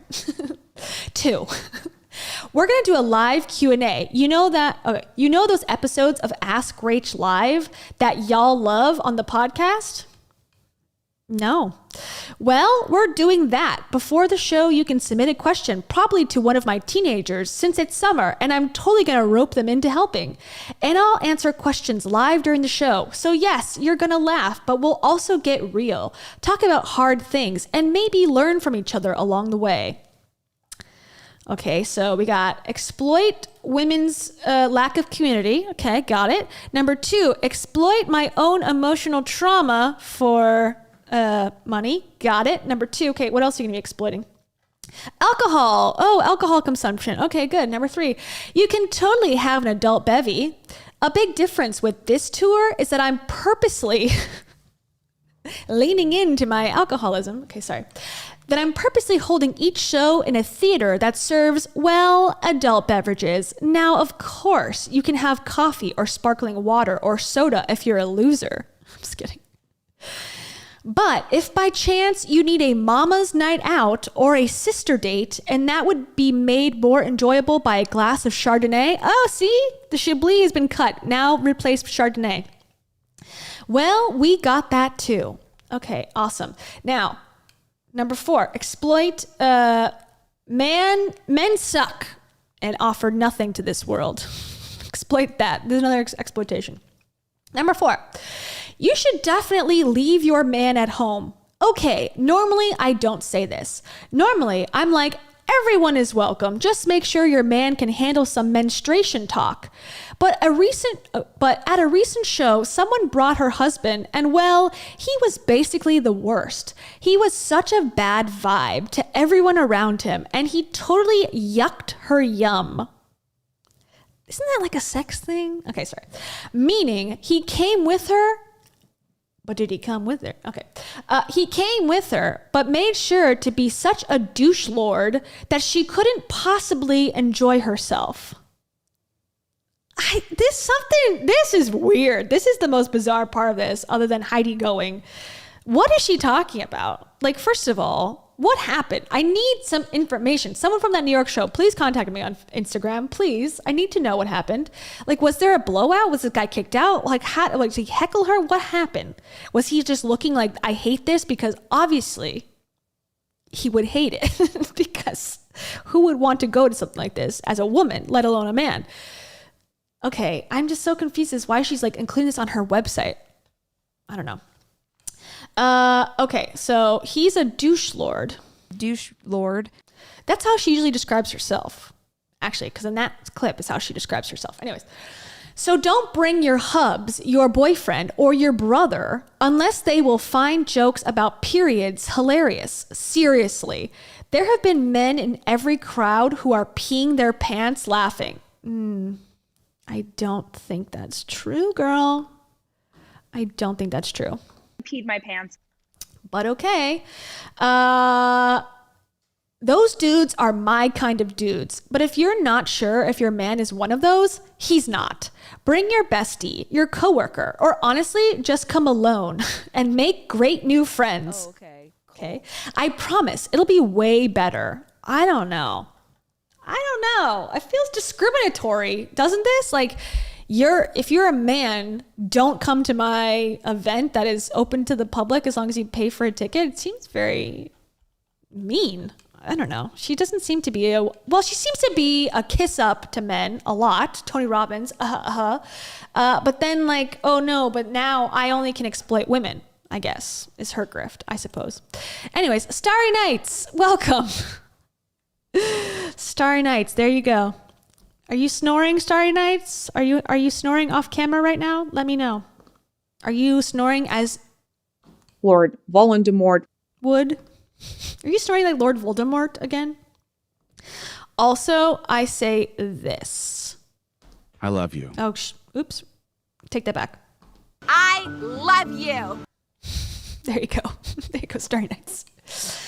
Okay. All right. So don't bring your man because men as a whole discriminate against them. They're not good enough. Okay. Got it.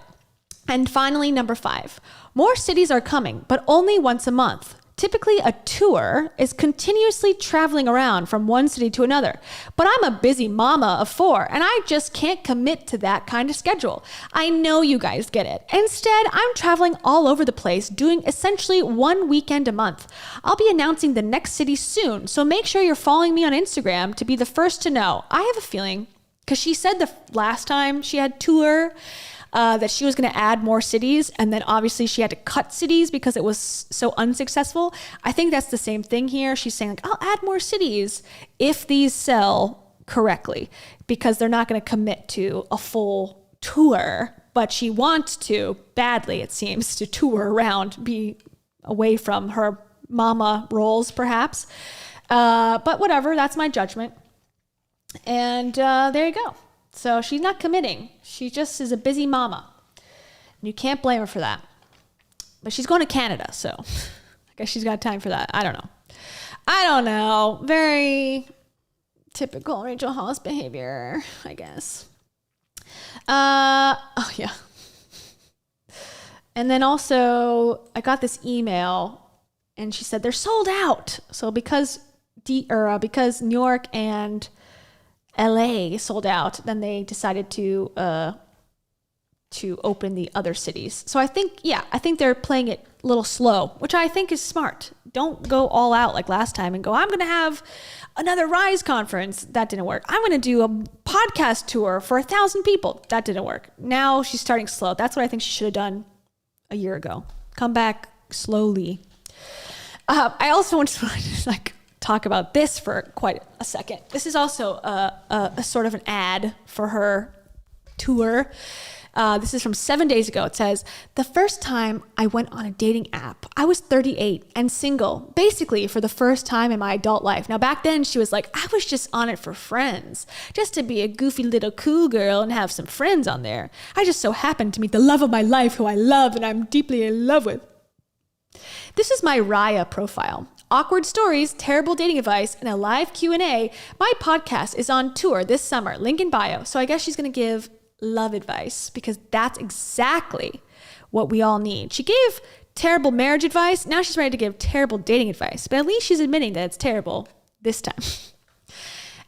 But also okay, this is her thing. Okay, girl, you're so quirky. And this is an outfit that she wore with her ex-husband, Dave. He was the other Guy Fieri in this picture that she cut out. And I don't know. I always find that to be weird. People on dating apps will use a picture of themselves, cut out their ex-girlfriend and put themselves in it. It's okay, couldn't you take another picture? And it says, Rachel, 38, lives in Austin, Texas, work, mayor of Flavortown. Ooh. She's not like other girls. That's all I'll say. She's not like other girls. Also, just one more comment about her Instagram for a sec. She's posted more since Dave has died than she has in the last 3 years. The divorce happened. She stopped posting. The Toiletgate happened. She stopped posting. She was not really posting consistently since then. And then as soon as Dave died, She is posted every day, all the time. Put pictures of her new boyfriend. She was like, I'm never showing him. She used to show like the back of him. She used to show like a Polaroid of him like cowering in the corner. Now he's out. He's out and he's tagged and he's called her love. And it has been years, to be fair. But she said, I will never make this mistake again. I will never have a relationship play out on social media. And now here we are. Here he is. So there you go. More pics. Oh, she doesn't have a drink. She's only got water. Where's her margarita? I'm shocked. Interesting outfit. She's on jean, tucked into jean with sneakers. But that's her stylist, so I guess her stylist would know what to wear. You never know what she's going to wear at any of these events. But like I said, her wrinkles are gone. So she's doing something right. And that's it, basically, that I thought was interesting for her. And then her bio just says she got rid of the Mama podcast for days, books for millennia. And now she just says, I'm on tour this summer. Let's hang out. Next up, Phoenix, Salt Lake City, Boston, Toronto, tickets. And then that's her tickets. And then you can listen. You can get her emails. She can talk about it. And then you can read or listen to her books here that she no longer stands by. She hates her books. She hates them. She doesn't stand by them, but you can listen and buy them here. And are we friends on YouTube? No. But we're going to watch some more stuff. And I will say she's got more subs than she had in the last couple of years. She was at 177 for a while. Now she's at 181, which is, again, way more than me. And I feel mad about it. 182,000 people. Please, oh God, not this tarot destroyer person. Sorry, banned. Exactly why I need to get more subscribers. Tell 100,000 and 80,000 of your friends, okay, to like my page so that I can have more subscribers than Rachel Hollis. That my life will be complete then. I will never have to do another video if that happens. So please, please. Okay. All right, let's watch her moving. I want to watch the vlog of her moving. And I will just say this thumbnail, eerie. A little eerie for me. A little scary. A little like, we moved. Like a little too happy about it. I have not watched it yet. This will be a live react. This is her second vlog, I guess. Her first vlog was riveting content about Ronald McDonald suicide posters and her packing a suitcase and eating seeds. So I can't wait. But in case you didn't know, she moved back to LA, sold Dave's house, her former house, marital house in Texas. And yeah, so that happened pretty quickly. I don't know much about it other than good for her. I think that's probably a good move, honestly.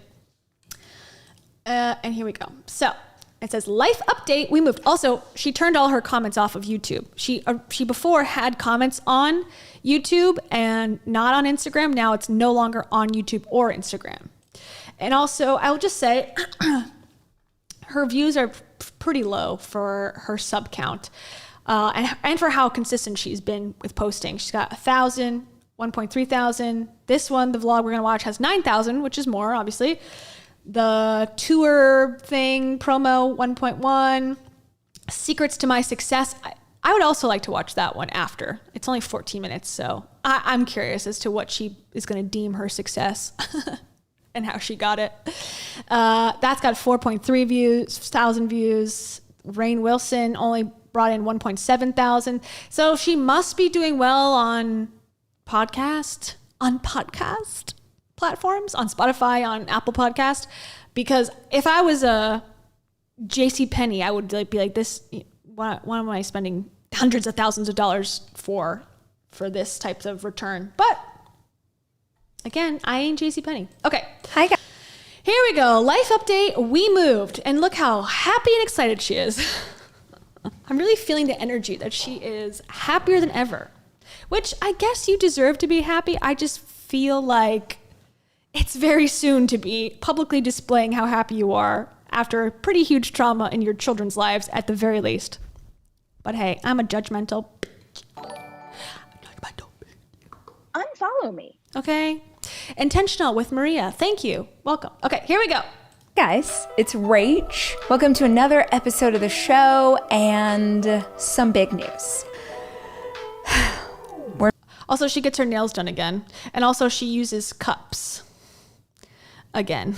She was environmentally friendly for 6 months. She only bought vintage used clothes because she's better than you. She only used reusable branded water jugs because she's better than you. She no longer does that. She is still better than you because she sages her house and Palo Santos her house every day. Keep that in mind. She also doesn't care about doing her nails because she's a hippie, but now she's back to doing her nails. Okay? You gotta keep up. Keep up. God. I'm more of a hippie than you are. All right, back to it. And some big news. We're moving.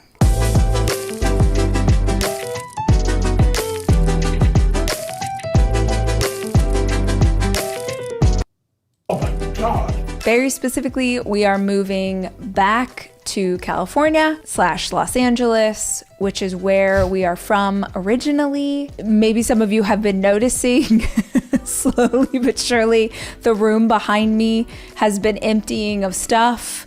The chair that I'm sitting in has changed. Like, we've slowly been packing things up. So it's time to tell you guys what's going on. This is good. This is a good massage. I'm documenting it so other moms can be so jealous because their kids don't give them these kind of massages. Wow. This is more of like a pushing. This is the chaos. Okay. But like, I'm getting there. I'm cleaning everything out, so just taking a lot. Remember she was like, I moved into the smallest house ever. My house is so tiny and petite and quaint. I don't have a big house anymore. It's like, your house is pretty big.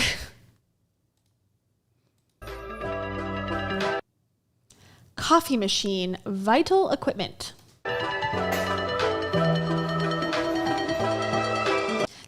Excuse me. That was another thing that Dr. Amen told her to give up coffee. She's like, I did it. I gave up coffee. And then she didn't anymore. Okay. This sweet man who comes to my house to move my boxes, he comes every 4 years to move the boxes. Everything is empty. Can you imagine if that, like, it was Kia's World on there? What is she watching? Mega City Hide and Seek Festival. I think that's what it says. Everything is empty. I just like to know what's going on in the background. This is pretty boring so far. Real.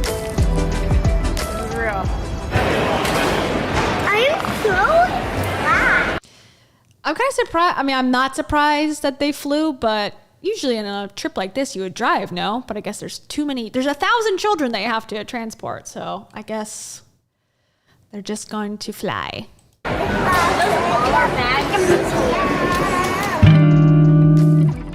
God, more music. Okay. I knew immediately That's her patio of peace, I guess. that I was going to need support. And my support system is in LA. There's all my best friends. My family's in Southern California. My kid's dad's family's in Southern California. My kid's dad's family. I guess that's how you're supposed to refer to them now, I guess. It's so like pushing it away. Like, my kid's dad, not to do with me, not my choice that I made, that I continually made for 20 years. Nope. My kid's dad, that's it. Okay, separate yourself. Everybody's there. Pretty quickly, I would say maybe within a month, the kids started asking, the older kids. They were like, hey, does this mean that we're gonna go back to LA? and I was like, we're not going to make any decisions. We can't do any, like, we are just trying to survive right now. Like, we're not going to change anything. We're not going to do anything. But as the months went on, we started to talk about it more and more, and it felt like absolutely the right decision for us. I had set up my editing note. Lower the music, please. Life and my work so that I only traveled when the kids were with their dad. And I had a really great system in that I was here fully present with them whenever they were with me, and when they were with their dad, that's when I went out of town. And I do my That's not totally true, because I remember there was times when Dave didn't have the kids and she didn't have the kids and she was in Europe with her boyfriend. So that's not completely true. At least I can think of 2 instances where on Reddit they're like, who has the kids right now? And it was not Heidi and Dave, and it was not Rachel. So not saying you can't do that, but it seems like she really wants to be like mom of the year here. Like, oh, I just do everything perfect and I've always done everything perfect. So don't get it twisted. Podcast that you're listening to or you're watching, I do this show in person. I'm very strict with guests now that it has to be in person, because I just think the quality. She didn't used to have that rule. She used to do stuff all the time on Zoom. I do agree that the quality is better when you're in person, but that's not been a rule that long in her career. Of the conversation is 1,000 times better.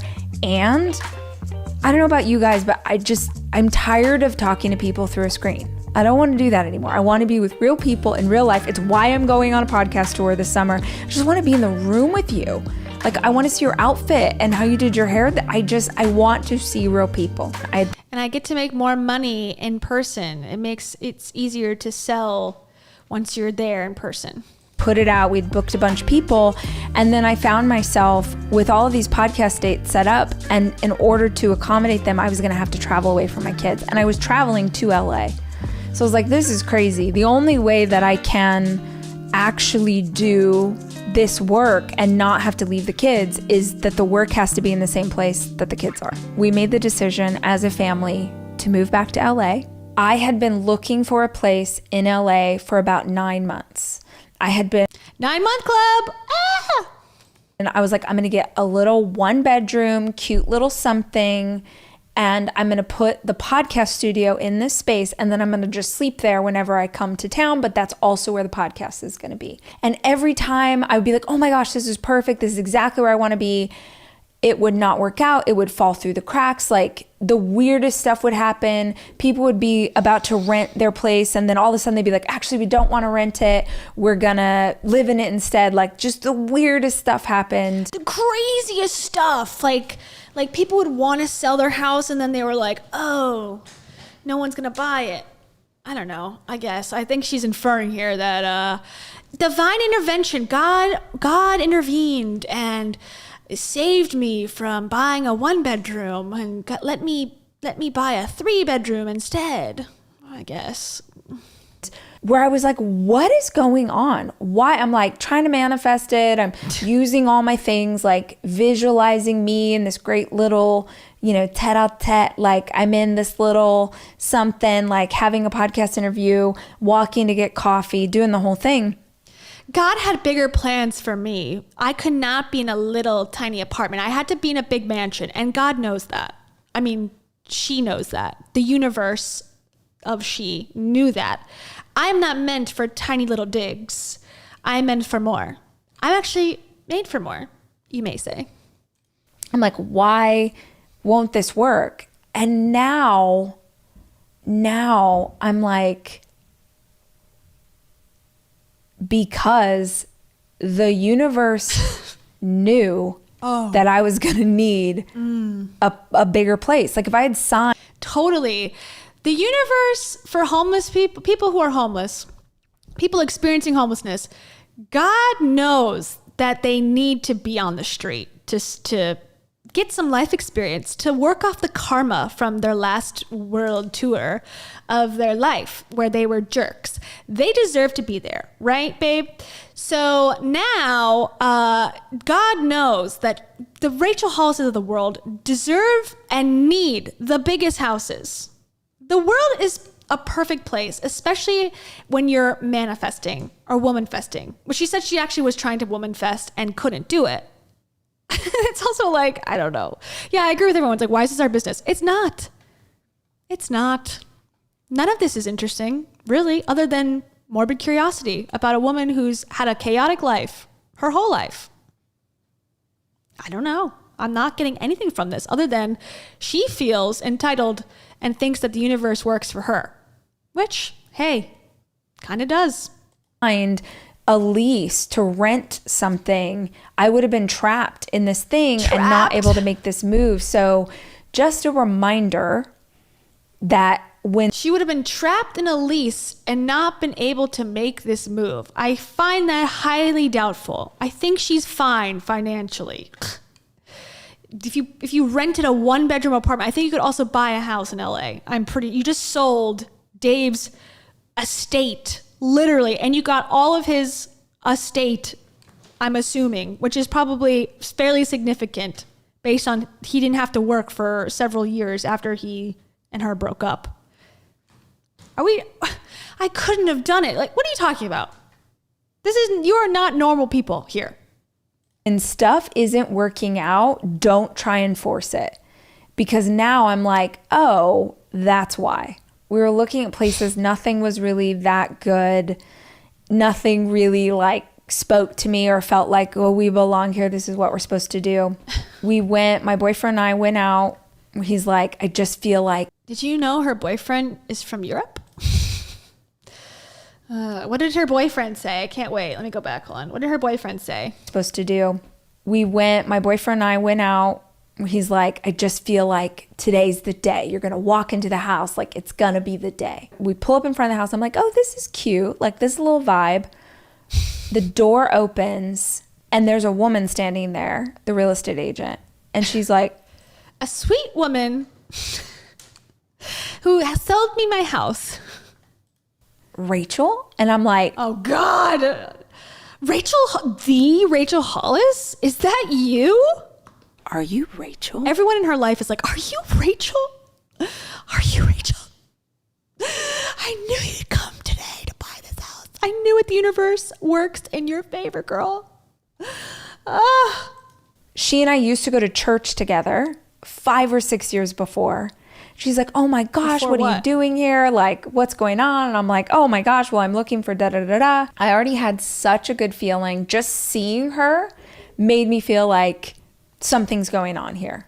Which I also think, like, look for that when you're trying to make a big move. At least for me, like, I'm looking for synchronicities. I'm looking for like, ding, ding, ding. Like, I'm looking for something that feels to align. Bad advice. As someone who did this same shit 4 years ago, I would look for synchronicities and things. It brings you down a non-critical thinking path. It's like, oh, well, I used to think, this is me, my personal problem. Like my life coach, okay, her address was like my birthday. Like there were some numbers of my birthday. I was like, it's meant to be.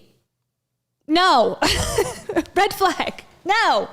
I should have thought about, is this making me feel better? Is this person qualified to be a life coach or a therapist for me? No, her address does not fucking matter, dummy. Telling myself retroactively. This situation is a red flag. This is stupid advice, just unrelated to her being problematic. I am not problematic. Bad advice, just FYI, in my opinion. Aligned to not be aligned. Immediately, I'm like, oh my gosh, this is perfect. Like it was so ideal for our family, and it had a studio in the backyard, which is now the podcast studio. Amazing. And it just worked out so stinking beautifully.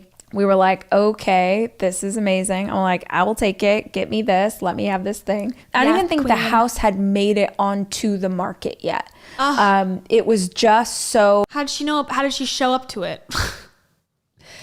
Who told her about it? How did you know to go there? You just intuitively walked into a front door and were like, I'm breaking in. And it happened to be your old church friend. Oh, like perfect how fast it went. it turned out that the woman that I used to go to church with has this long-standing relationship with the people who had owned the house. She's like, Rachel's the best. They're like, if you say Rachel's the best, like done, done, done. It never. This is just like, again, this is the content that is deemed helpful to anyone, I guess. A story about how lucky she is and how rich she is and how privileged she is. Cool. Good for you. I'm not finding this, advice good or interesting. She like made it like, here's good advice for you. Look for synchronicities in your life. Like I did, because I'm perfect. Okay. Never even made it to market. Sorry. Like we were the first people that walked in and saw it. And it all just unfolded so beautifully. So lucky. She's so blessed. Yeah. We're moving back to LA. Yeah. We have been slowly like moving, very, like packing up, slowly going. And then last weekend, the moving truck came and like basically everything that's not going in cars is gone. So what you are looking at is one of very few things that are still in this house. We're still here. We're still like sleeping in mattresses, doing whatever.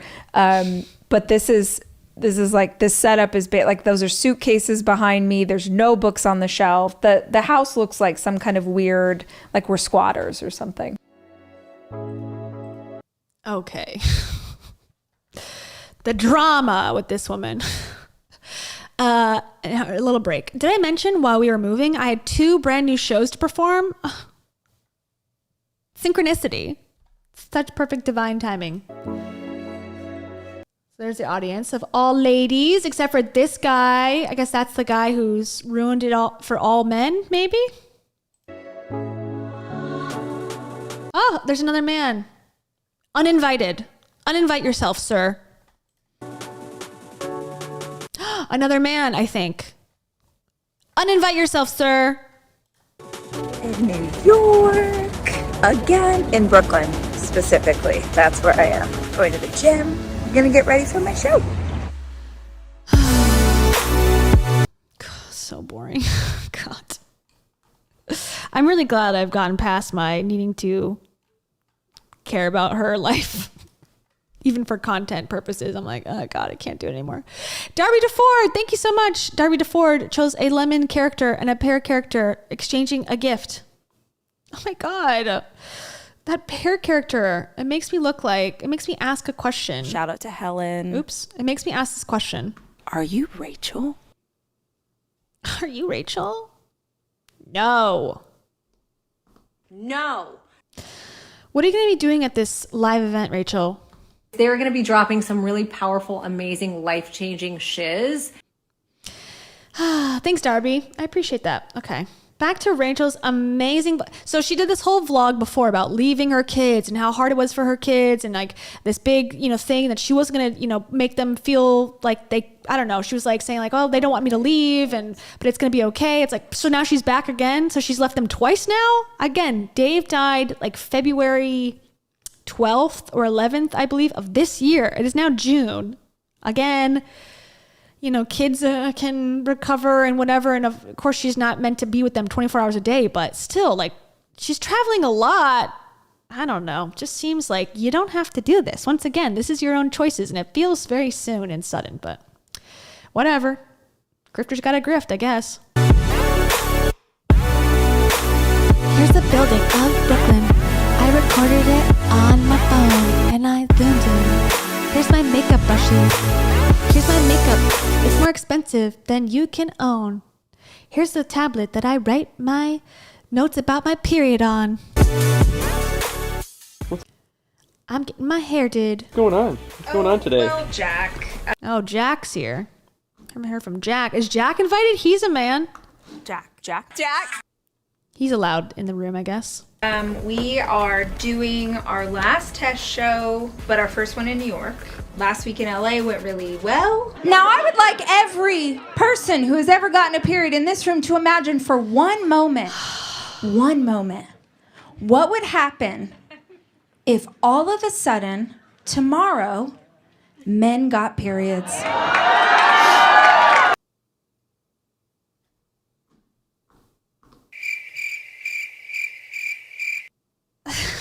Good one.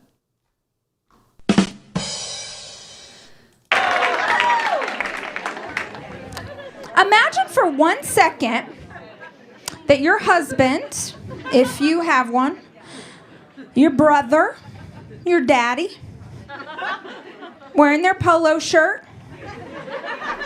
This is like the opposite of like, my wife sucks. She's always complaining.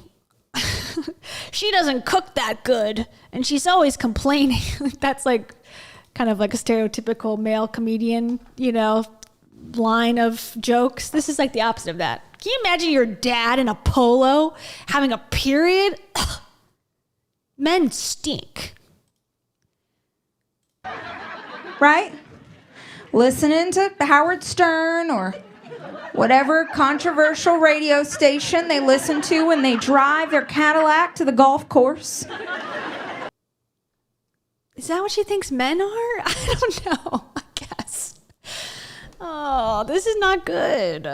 Yeah, she was a better country music writer, I think. She should have stuck to that. At least she could have been a little bit more fun. This is hard to watch. Imagine that his butthole started to cramp. Like bad period cramps. In his butthole? Is that where she thinks periods come from? No wonder she lost a tampon.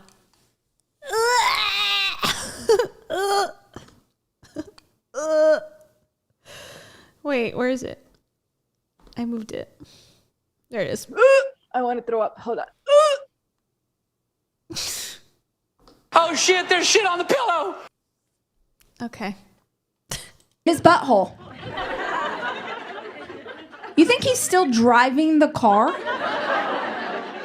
No, he's petrified.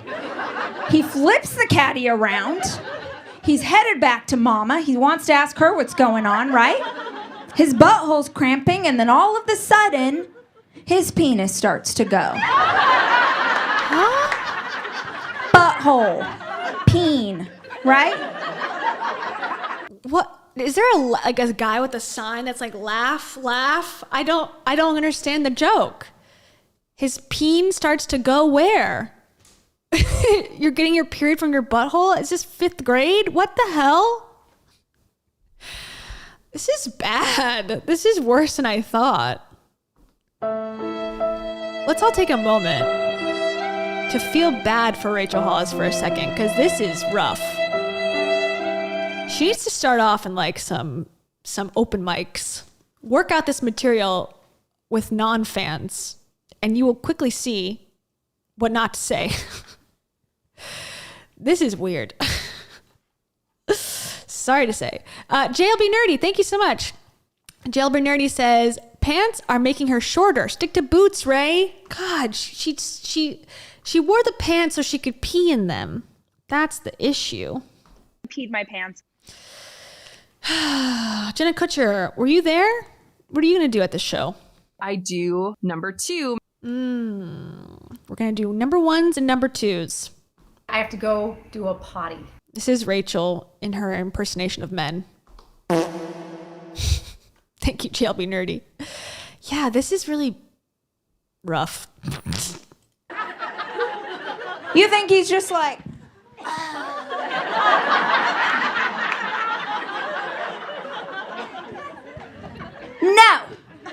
No. His butthole's cramping. His penis is going. He does a test. What's happening? He pulls his hand up. There's blood. He's wrecking the Cadillac, first of all. If he's already at home, he's screaming. He's freaking out. Like, don't lie. If all of a sudden you started to bleed out of your pee hole, boys, you would freak out. And in case you're wondering, just one more. I thought it was out of his butt.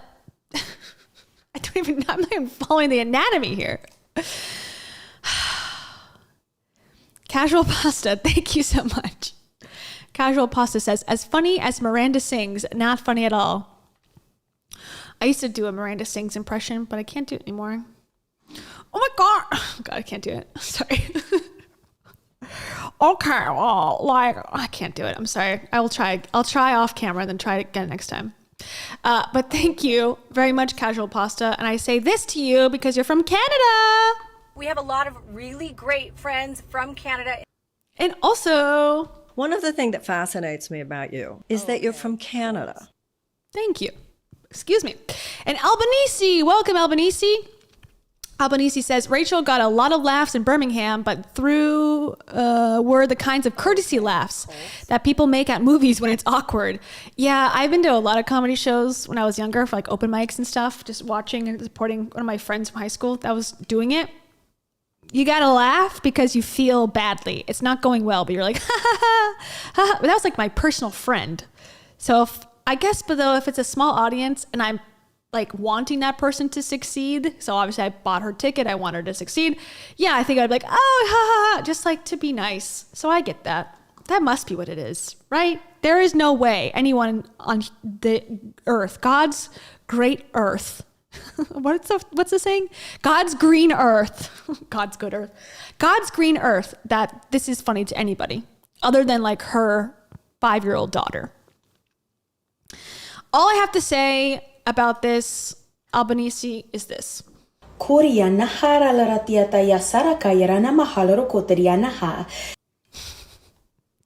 Thank you. And Kate, the 4-month club for Kate. Welcome. Or welcome back 4 times. Kate says, I would feel so awkward in this giggling audience. Yeah, no wonder she doesn't want dudes. No wonder she does not want men there because, yeah, I don't know what they would, I guess she'd be like, this isn't what would happen. And the reason they would freak out is because, okay, when she's saying this joke, we want to take it like literally. If I want to be unfunny for a second, if a woman who didn't have a period, like let's say periods did not exist, right? Or we just didn't know about them. And then all of a sudden a grown woman started bleeding. Yeah, you would also be concerned. So I think the joke is like, it came out of nowhere. Yeah, of course, anyone would freak out, man or woman, if that was not expected. The reason why women are used to it is because we're used to it. I don't know. That's just like me being like hypercritical of this whole story. But thank you once again to Kate. I'm outside the Cheesecake Factory waiting for it to open. After the show, because I threw up all of my dinner earlier from being disgusted by the story. Okay, back to it. It's very vulgar too. More thing. Just one more thing, guys. Do you think, guys, that it's just a nice little, like a little drip drop? Do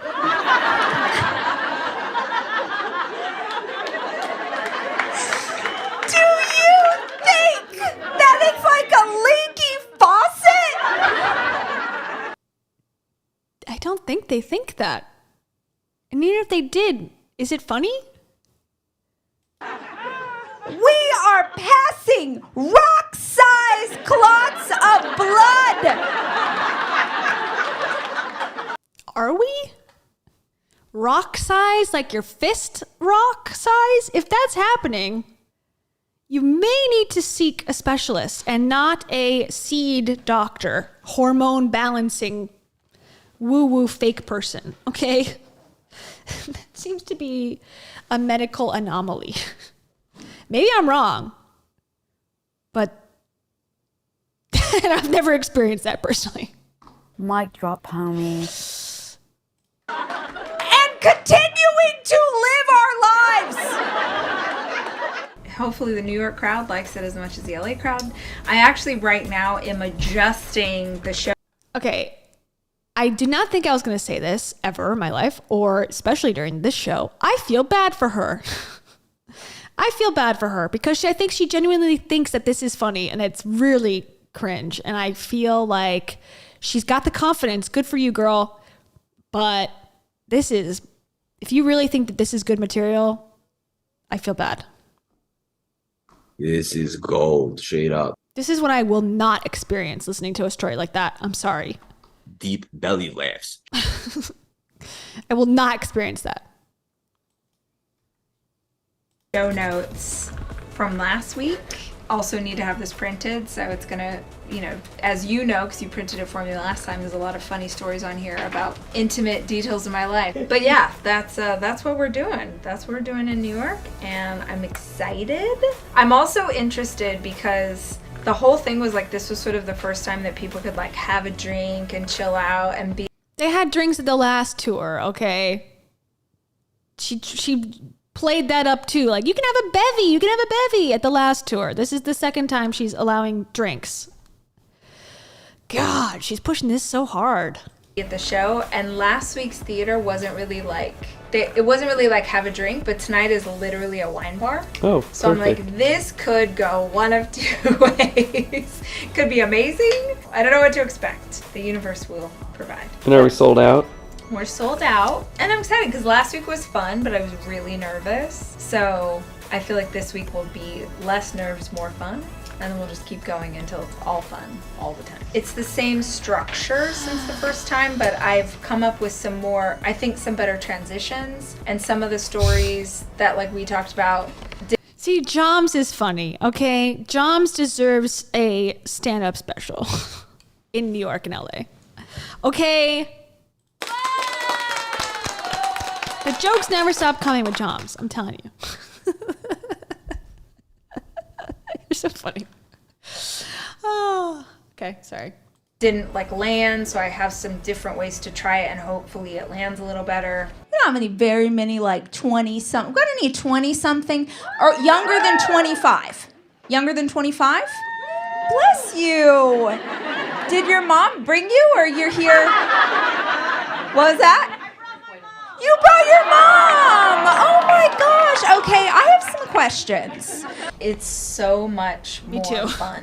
Yeah. It's so much more fun. Doing a conference, I'll leave that and I'll really feel like, okay, I did the best I could possibly do. Here we got the footage again of the Start Today Rise Conference montage. There's not a moment that goes by that we can't reuse this footage from 5 years ago. I tried my best to help people. I hope that God's proud of what I did. Like, I hope I did a good job, right? I hope the universe is like, yeah, God's really proud. God's really proud of you. Given the hypothetical scenario of men driving a Cadillac getting a period out of their butthole, God is like, finally, my wish for humanity has come true. The prophecy has been fulfilled. Now, finally. Can you imagine? I'm God looking down like, okay, we're going to have a flood, earthquake, hurricane, until Rachel Hollis can finally make a room of 40 uncomfortable women laugh. I will smite everyone. Now she broke the curse, so we can all live in paradise once again. Okay, sorry. Jeez. That was a funny line from her. yeah, good job, girl, you did it. This time it's way more fun because it's just lighter. Can we just be real in this room? Can we just, if you wax this regularly, can I get a hand? Okay. If you shave this regularly, okay? If it's 1972 here, can I get a truth bomb? You know, at conference, it's like, we get into some heavy stuff, we unpack some, and that's good work, but laughter is good work too. And okay, so why even have the Q&A then? Why don't you just do an hour of fun? Why even have this like deep Q&A leadership component to it? Just cut it. If you're sick of that, cut it. Why do you? Because I guess it's like the reason why she thinks people will come, probably true, but it's like, I don't know. Like, if you're going to do this bullshit anyway, like, do it your way. Like, if you don't want to actually talk about serious stuff, then don't. We're better for it. I actually think, I hope that has a broader opportunity for women to come because it's so much about laughing and telling stories. And then I like sneak attack, you know, like I sneak attack the personal development. You're like laughing about a story about my pubes, and then all of a sudden I'm like, let's talk about your inner child. And people are like, what? We talked about why? You know what pubes remind me of? Children.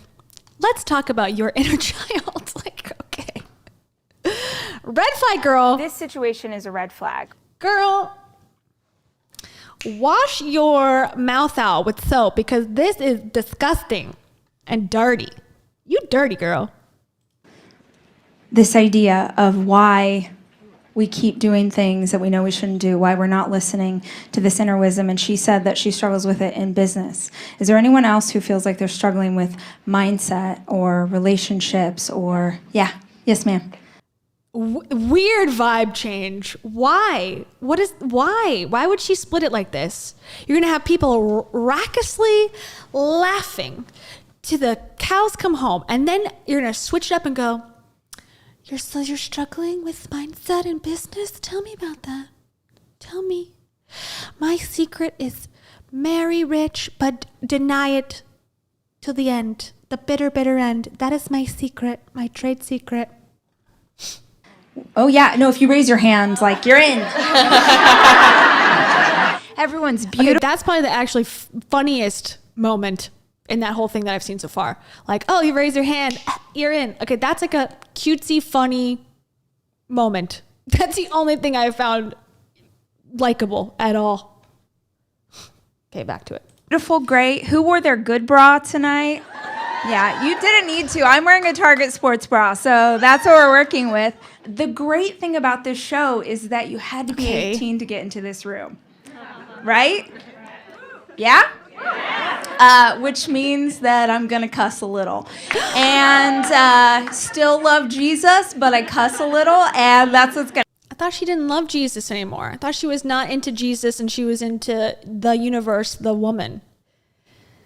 That's what she said in Girl Wash Your Face. That was her line. She's like, I love Jesus, but I curse a little. And I'm from the South California, that is. Well, you won't know the difference because I won't tell you.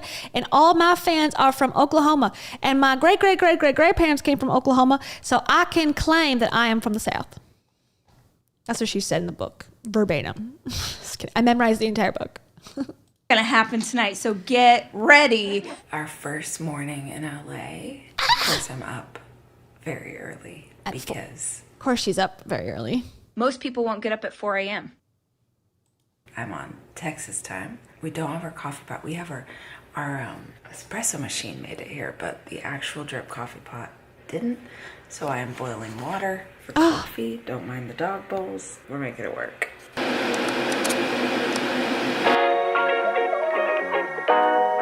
Where's Ronald? Did Ronald McDonald make the trip? We need to know. These are the questions we really need answers to.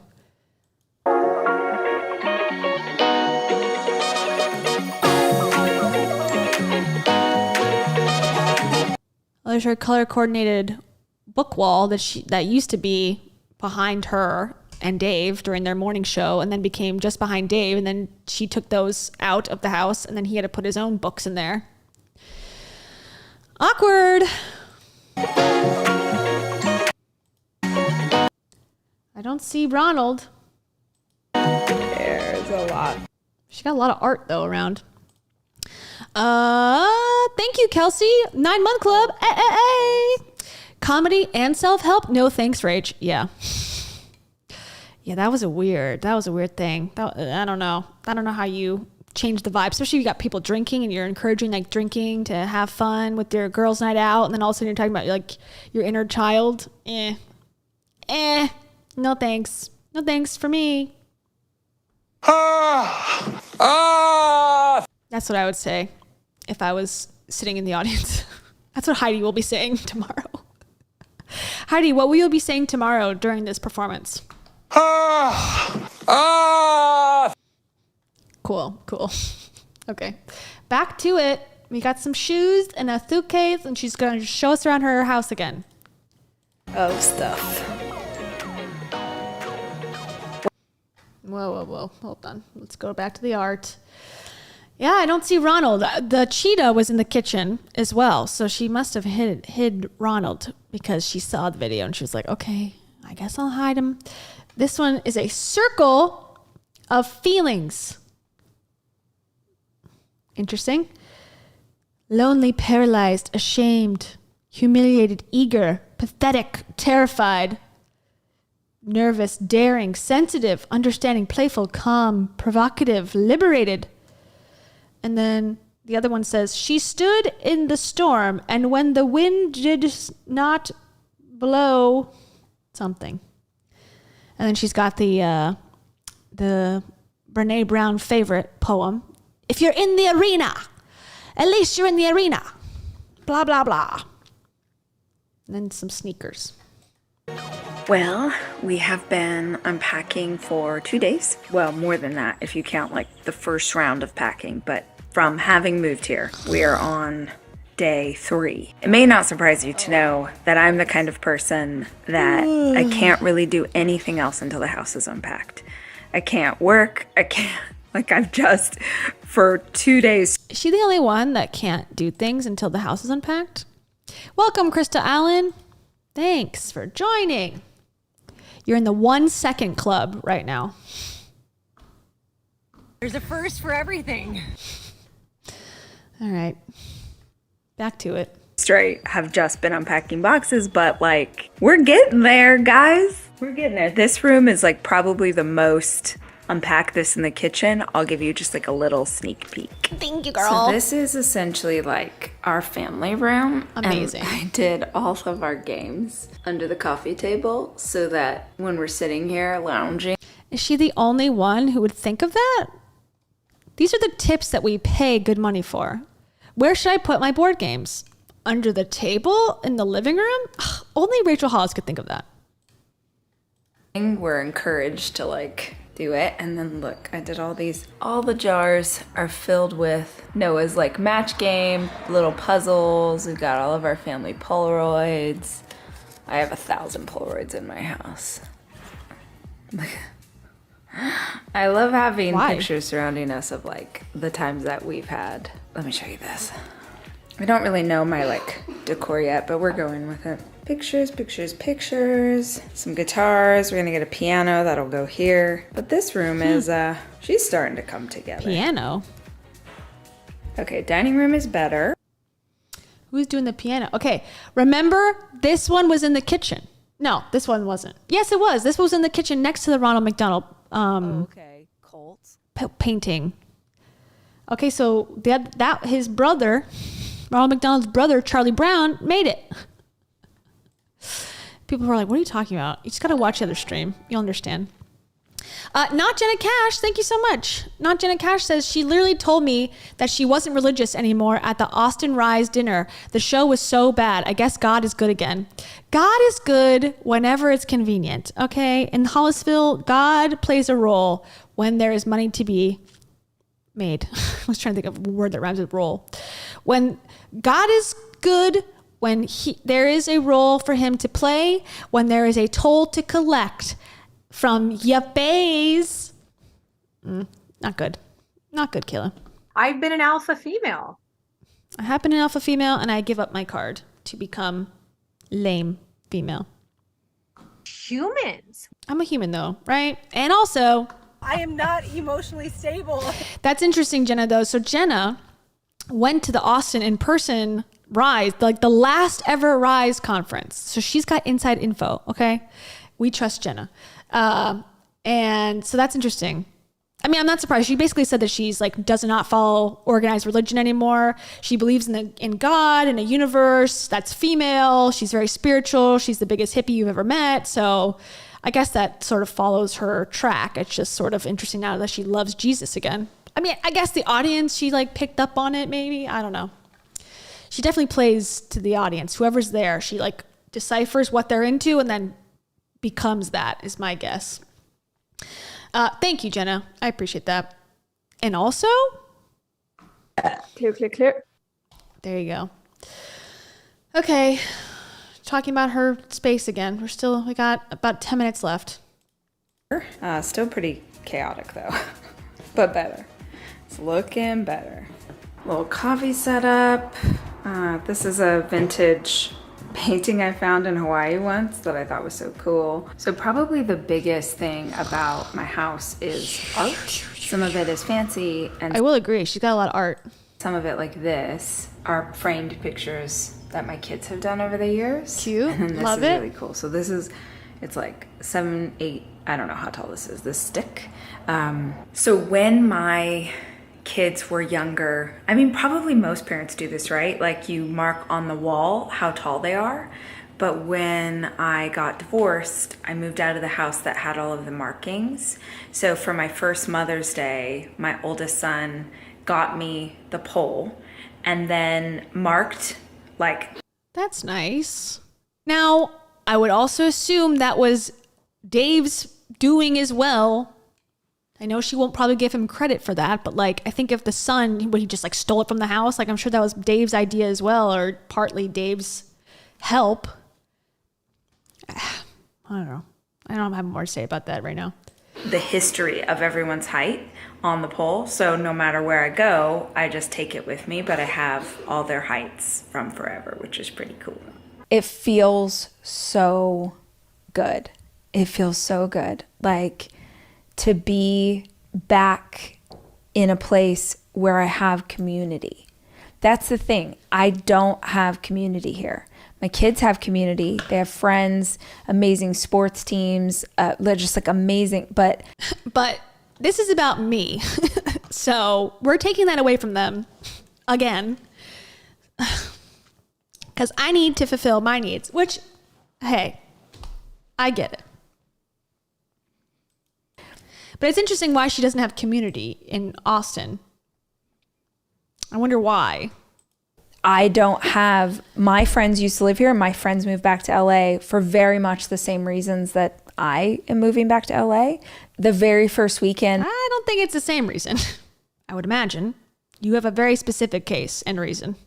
That we went back to the house, we took the kids there, and I mean, we had barely any furniture. I mean, we didn't have furniture. We were just all kind of like making it work. And I invited my best friends over, and, you know, she brought her son, and we were all like swimming in the pool. And I was so emotional about it because my kids are like back with their aunties, and like her son, who's 2, does not know me. Like I fly out for his birthday and stuff, but like he doesn't know who I am. And I'm like, oh, he's also 2 years old. He doesn't know that I'm famous and a self-help / comedian / country singer. He doesn't know yet. I cannot wait till the moment of his consciousness till he realizes I'm such a big deal. We are about to be best friends. Micah, you have no idea. We're about to be BFFs. But like, it matters. It matters that you have people that you can invite over for a barbecue. It's true. Our first weekend at the new house, and but if you looked at her Instagram when they first moved to Dripping Springs, Austin area, you would have thought like this was the best move ever, the most awesome, amazing. The business was thriving. They had a building, and they had the compound where they lived, and they had so many friends and so much fun, and the best life, the best marriage. And meanwhile, she's like, I have no community. I don't know anyone here. I only had 2 friends that moved from LA to work for her and then moved back after they got like let go, presumably. And now she's going back to be there. It's like, okay, this is all much more real than what she was presenting previously. It's not shocking, but it's like, okay, well, yeah, this is the truth catching up with you. It's the first time for this bad boy in LA, not ever, but I'm smoking a brisket, which I've never smoked brisket before, only pork and chicken and things like that. So lots of exciting things in the new house, but it's almost time for me to wrap the meat. If you are a smoker, you understand what that means, but I've been up since very early getting her ready because we're gonna have a pool party today with some friends and sort of settle in to the new house. What are you doing here, baby? Oh, I'm smoking some meat. It's my very first time smoking some. Oh, I guess Kez is now taking over for Jack. What are you doing here, baby? What are you doing here, baby? Let's listen to that again. What are you doing here, baby? To the new house. What are you doing here, baby? Oh, I'm smoking some meat. It's my very first time smoking some meat at the new house, and this is how I look. And I'm waiting for my. Oh, went to 176. We were waiting for 175. It's not. It's it.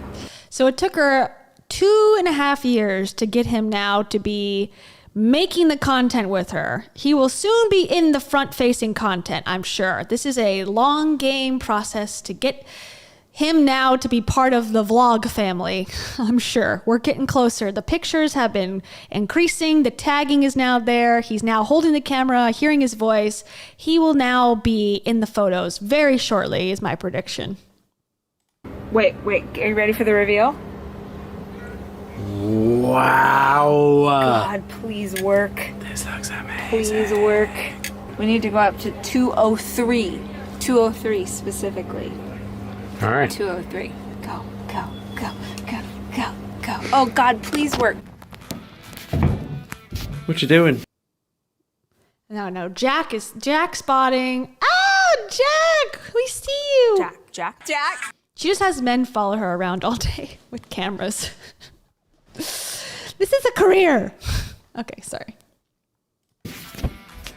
Jack, I am taking all the plastic wrap off of our new podcast studio fridge, which is going to be filled almost exclusively.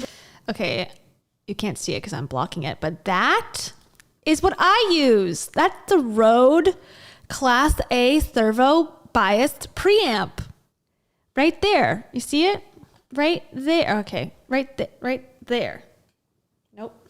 That black thing in the corner, okay, where I was there, right here. I use it. And I also have a link to it in the description if you want to buy one and have your own podcast. It's an affiliate link, so I get 5 cents probably if you buy one. Okay, sorry. With various sparkling waters, but possibly also, like beer or champagne, I don't know. We're slowly getting... Alcohol obsessed. Beer and champagne can go in this fridge. It's like, yeah, so can a LaCroix. Come on, relax. This room together. It feels admittedly a little chaotic, but I actually like that you guys are seeing it like not perfect yet, because then every time we get new stuff. This is manly music. You're gonna be like, cool. Oh my God. Very true. Like, didn't Jack live in Austin and lived in LA before that? So he just follows her around. I know he lives in a car, allegedly, or a truck, she said, or a van or whatever. So he's like, I'll just follow you wherever you go. It's very weird, I guess, if that's what's happening. Good point, Lulu. I did not think about that. I cry on every podcast. Guys. This is... I have not watched a single one of these. I cannot lie. Could not care less. The very first solo moment in the new podcast studio, in the new house, in Los Angeles. Yeah, so I live in LA now. I live in LA again. It's a lot. Not because of LA, but just because moving with 4 children in summertime, when they don't have to go to school and you work from home, that's a lot. It's honestly, I'm not even going to lie, because I want to be real and you guys get it, because I know a lot of you are moms. I feel a little overwhelmed. More than overwhelmed, I feel like kind of burned out. Just kind of the amount of little tiny baby details that I have had to keep track of for the last few weeks, but even more than that, the last few months. My brain, my body, everything's feeling it's a lot. I'm not even gonna lie. Give me a week. I'll be right back, feeling good, feeling groovy, whatever. But truthfully, like yesterday evening, it really hit me. Yesterday felt like a very hard day. You're trying to work, you're trying to unpack, and little kids, especially during summertime, just like they're needy. They need 1,000 things. They need lots of food, cuddles, attention, gameplay. And I hate them. I hate that quality of children. Just doing a lot of the things. But the new house is great. I actually... Sorry, I'm bored. It feels really good here. And everybody who's come over to do interviews, they're just like, oh, this is your house. Like, this is so cool that you're doing it at home. It's not 100% perfect. It's so silly, but I'm in a neighborhood that I haven't lived in before. I've been in LA, but not in this neighborhood. So it's crazy.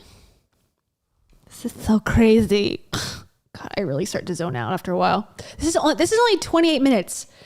I used to be able to consume like 2 hours of her talking, and now I'm like getting very agitated by the end. It's really fun. I sound like such a nerd, but it's fun to like figure out. Such a nerd. She's such a nerd about whatever she's about to say. Okay, where's my gas station? Or where's my, like yesterday I filled up my gas tank, which costs $1,000 in California, by the way. Holy crap. I'm not complaining. I'm thankful. But oh my word, the gas prices. Yeah, true. So I filled up my... I don't know if she's being facetious there, but $1,000, what kind of car do you have? Wow. It is expensive. It was like when I was there, which was last November. Yeah. It was like $7.50 a gallon. It's like, oh my God, that's like double what it is here. Tank. And then I got a car wash and I was like, okay, I now know where my neighborhood gas station is. I know where my neighborhood car wash is. I've got the grocery store down. Like I'm just finding my things. I still don't have a manicure place yet. And this is so grown out. Do not look closer at it. It looks fine. What is she talking about? There's not even like a centimeter of growth. And also, once again, she went on this whole thing during Marriage Talk about how she doesn't need her nails done, and that makes her a better woman than us. Okay. Of a manicure place yet, and this. I see. Literally, I can't zoom in, but like, actually, I could just do the same thing. Let's get it. Is so grown out. It's like a CSI. Like, what do they call it? Like, what is the thing that they say? They're like, zoom in. Okay. Sharpen. This is like a perfect fresh manicure. I've not seen a fresher If I had a manicure like that, I'd be like, wow, I am winning at life. Enhance the photo. 4K this, please. Okay. But seriously, tell me where this is grown out. Tell me the truth, Rachel. Stop lying to me about everything. I can see. I have eyes. You don't believe. God, you disrespect me as a human being, a viewer. Do not look closer at it. It's really bad. Why is it too that like when you get the most, fun, wild manicures is when you also can't like get in to have them redone. So not only is it just sort of way too loud for me, but it's also so grown out. Yesterday I was sort of hitting this point of overwhelm just because, when you like move into a place, I don't know if you guys feel like this, but you move into a place and it's like you work so hard, you like unpack a whole closet or whatever, and you put everything away and it takes hours. And then you go into another room and it's like, and there's more stuff to unpack. So that's where the overwhelm's coming from, is just this endless, like, okay, as soon as this room's done, then I'm going to go help my teenagers with their bathroom organization. And then I'm going to go help my, son hang pictures on the wall. There's just always something right now. I was like, okay, what can we do in this moment to like help ourselves? Yes, I'm speaking in third person, me talking to me. I'm like, okay, what can you do? And in these moments of life is full on. Life is a lot. There's a lot going on. There's a lot of people counting on you. There's a lot of stuff that you got to do. I think it's super easy to get overwhelmed because our scope gets really big. Like we're looking at such a big, wide view of like, this is what I have to do next. This is what I have to do now. And then there's so many details and my brain is kind of in this like, and in that sort of chaotic state, my brain's like, what else? What else? What else? My view is really big. So what helps me, and maybe will help you, is to narrow your scope, to narrow your focus. Finally, some advice for me. I've been talking about you for so goddamn long. Rach. Narrow my scope. Oh, it was worth it. It was worth sitting through that green egg demo just to get this life-changing advice. Thank you. Hey, Jeffrey's going to get to go on a walk maybe next week. We're going to hold on that because that is not a priority right now. I get really narrowed. Ma'am, your dog going for a walk is a priority. That's not the first thing you should cut. Cut your manicure appointment. How about that? They look fine. Jeffrey needs a walk. Focus, and I go, what are 2 or 3 things that are the only things that matter right now? I really only had 2 because these 2 things would ensure that I am able to show up well for my kids, for my work right now in this season. And those 2 things are health and sleep. And every day, I'm like, I don't want to work out. Every day. But I am not someone who doesn't work out. I will work out on the treadmill at 3 a.m. after getting drinks with my girls because I'm the type of person that doesn't let myself be let down. I'm the type of person who keeps promises to myself. Do you remember that excerpt from Girl Wash Your Face? We're going to get a recap of that, or we're going to get a complete change of history here. Vote below. Every day, I'm like, you're going to work out. You're going to do it. You're going to go to the gym, or you're going to go to a yoga class, or you're going to go on a run. You're going to do something. She is so wise and dedicated to her body. So much better. She has the world on her shoulders, and even she can show up to the gym. What about you, lazy losers? But you have to do something because health was the number one thing that you committed. It's really weird that I'm talking to myself, but so weird. Do you guys do that? I do talk to myself, like I coach myself, and I'm like, okay, Rach, you said that you were going to work out, and you're going to feel better on the other side of that workout. You may not want to do it right now, but you're going to feel better in the end. No, you're the only one that does this. You're the only one that gets themselves hyped to do a menial task. You're the only one. You're the first and only, Rachel. It's going to be good for your stress. It's going to be good for your brain. All the things. Just put your shoes on and go. Just do it. Just go. Put your sneakers on, go on a jog. It doesn't have to be something intense, but just go do the thing. I was reminded today again of like health for me. It's not just getting the movement in. It's not just the stretching. It's not just making sure you get really good sleep. It's a weird outfit. It's also what we put into our body or what we consume. Okay, preach it, girl. It's not, okay, this is what the sign says. Warning, do not make eye contact with wild chickens. I don't remember seeing this video before. What is this? Porridge? What are you eating here? Or what we consume is going to affect our overall health. Okay, then why do you drink alcohol? If you're so holier than thou, why do you drink alcohol then? It's like, come on, give me a break. I know that I'm tired, but I do it anyways. I put the goodness in my body. It's like, okay, until you don't.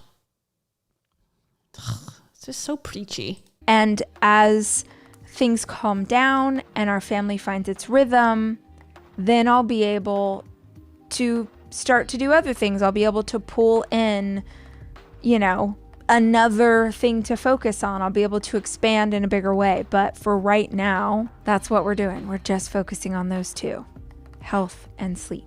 All right, you guys, thank you so much for... Oh boy, that was boring.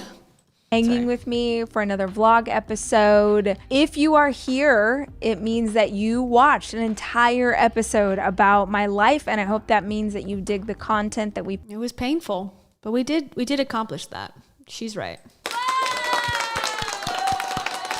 Good job, everybody. Okay, we got 30 seconds. Is she going to say anything interesting? Put it out as a team. If so, I would love it if you give this video a thumbs up, if you subscribe to the channel so you never miss an episode, and maybe tell a friend. You're like, hey, this girl looks like Cookie Monster, but she's cute. She sometimes says wise things. We hope. No. I will be back soon. Rock on, rock stars. With more. Until then, remember, I love you, and I'm rooting for you. What a soldier. What a warrior. Lord. Okay. I'm like hesitant to even do the last video, but I think we should. Why not? She's actually going to give us real concrete advice in this one. I was promised millions of dollars for watching this video if I just follow the easy steps she's going to show me. 5 key habits and tips that led to my success and how you can use them. And then the thumbnail says, the secret to my success. Now, are we talking about success 2019 or success now? Because that's a big difference. And I think she needs to do a podcast, how to prevent fucking up like she did. That's a lesson she could actually learn maybe in retrospect. Like, I would have done things differently in hindsight. But I am interested to see how she thinks of herself and her success. So this will be our last review of the night. It's only been 2 hours, 2 hours, 40 minutes, and I'm tired. Hearing her talk about herself is very grating on my ears, I will say. I am sacrificing for you. No, I'm interested. Let's talk about... It's just boring. It just gets me these days. I'm telling you. I think I'm like allergic to it. Okay, the description just says, this original podcast, air date in April. That's lame. Oh, because she's still back in Austin. Do we care about this one or is there a better one? That's so old. Don't give up. Okay. Mastering boundaries. That's too long. That's 52 minutes. End your anxiety with Rainn Wilson. Can't do that. No, I guess this is the best one, right? Right, everybody? But also... Okay. We'll just see. Let's do it. We'll see what her old ass advice is from April. Okay. Let's do it. Let's talk about my secrets to success. The reason I wanted to do this episode and not something that was like how to make $1 million is because when we only identify a financial success, we're missing a much greater picture. Let me tell you what success looks like. I wish we could do a count of how many times she's used that footage of her jumping on stage, jumping like an inch off the stage, going like this with the audience in the background. She is going to utilize that footage to the end of time and to till the grains on the SD card shred into the atmosphere at the end of the world when the sun explodes. That footage will be there. Her jumping on stage. I've seen it so many times. Albanese, thank you again, Albanese. I appreciate that. Albanese says, Rach used ghostwriters for all her books. Her advice is fraudulent. Okay, I've heard about that. I have not looked deeper into it. Somebody DM'd me about it, and I thought, at first I was like, oh my God, this is a huge, huge thing. But then I looked at the website, just the one website this person sent me, and it to me looked like it was... like the website was new and they had just added a bunch of random book covers to show like examples. So I was like, oh, maybe it's just that. But if there's more details about the ghostwriting stuff, I would definitely be interested because yeah, she made it seem like her whole thing has been, I wrote my book and dedicated my 4 a.m. to 6 a.m. routine for me. And this is why you have no excuse. I have 4 kids. I am like the best person ever. And I wrote a book about my life. So you have no excuse. So she used a ghostwriter and lied about it. That is a big deceit, even for her, to her audience. So if you have information, please send it my way. DM me on Instagram, KiasWorldYT, or email me at KiasWorldYT@gmail.com. Okay. Thank you. Thank you, Albanese. And for that I say... It's so quantum. It is so quantum. Okay.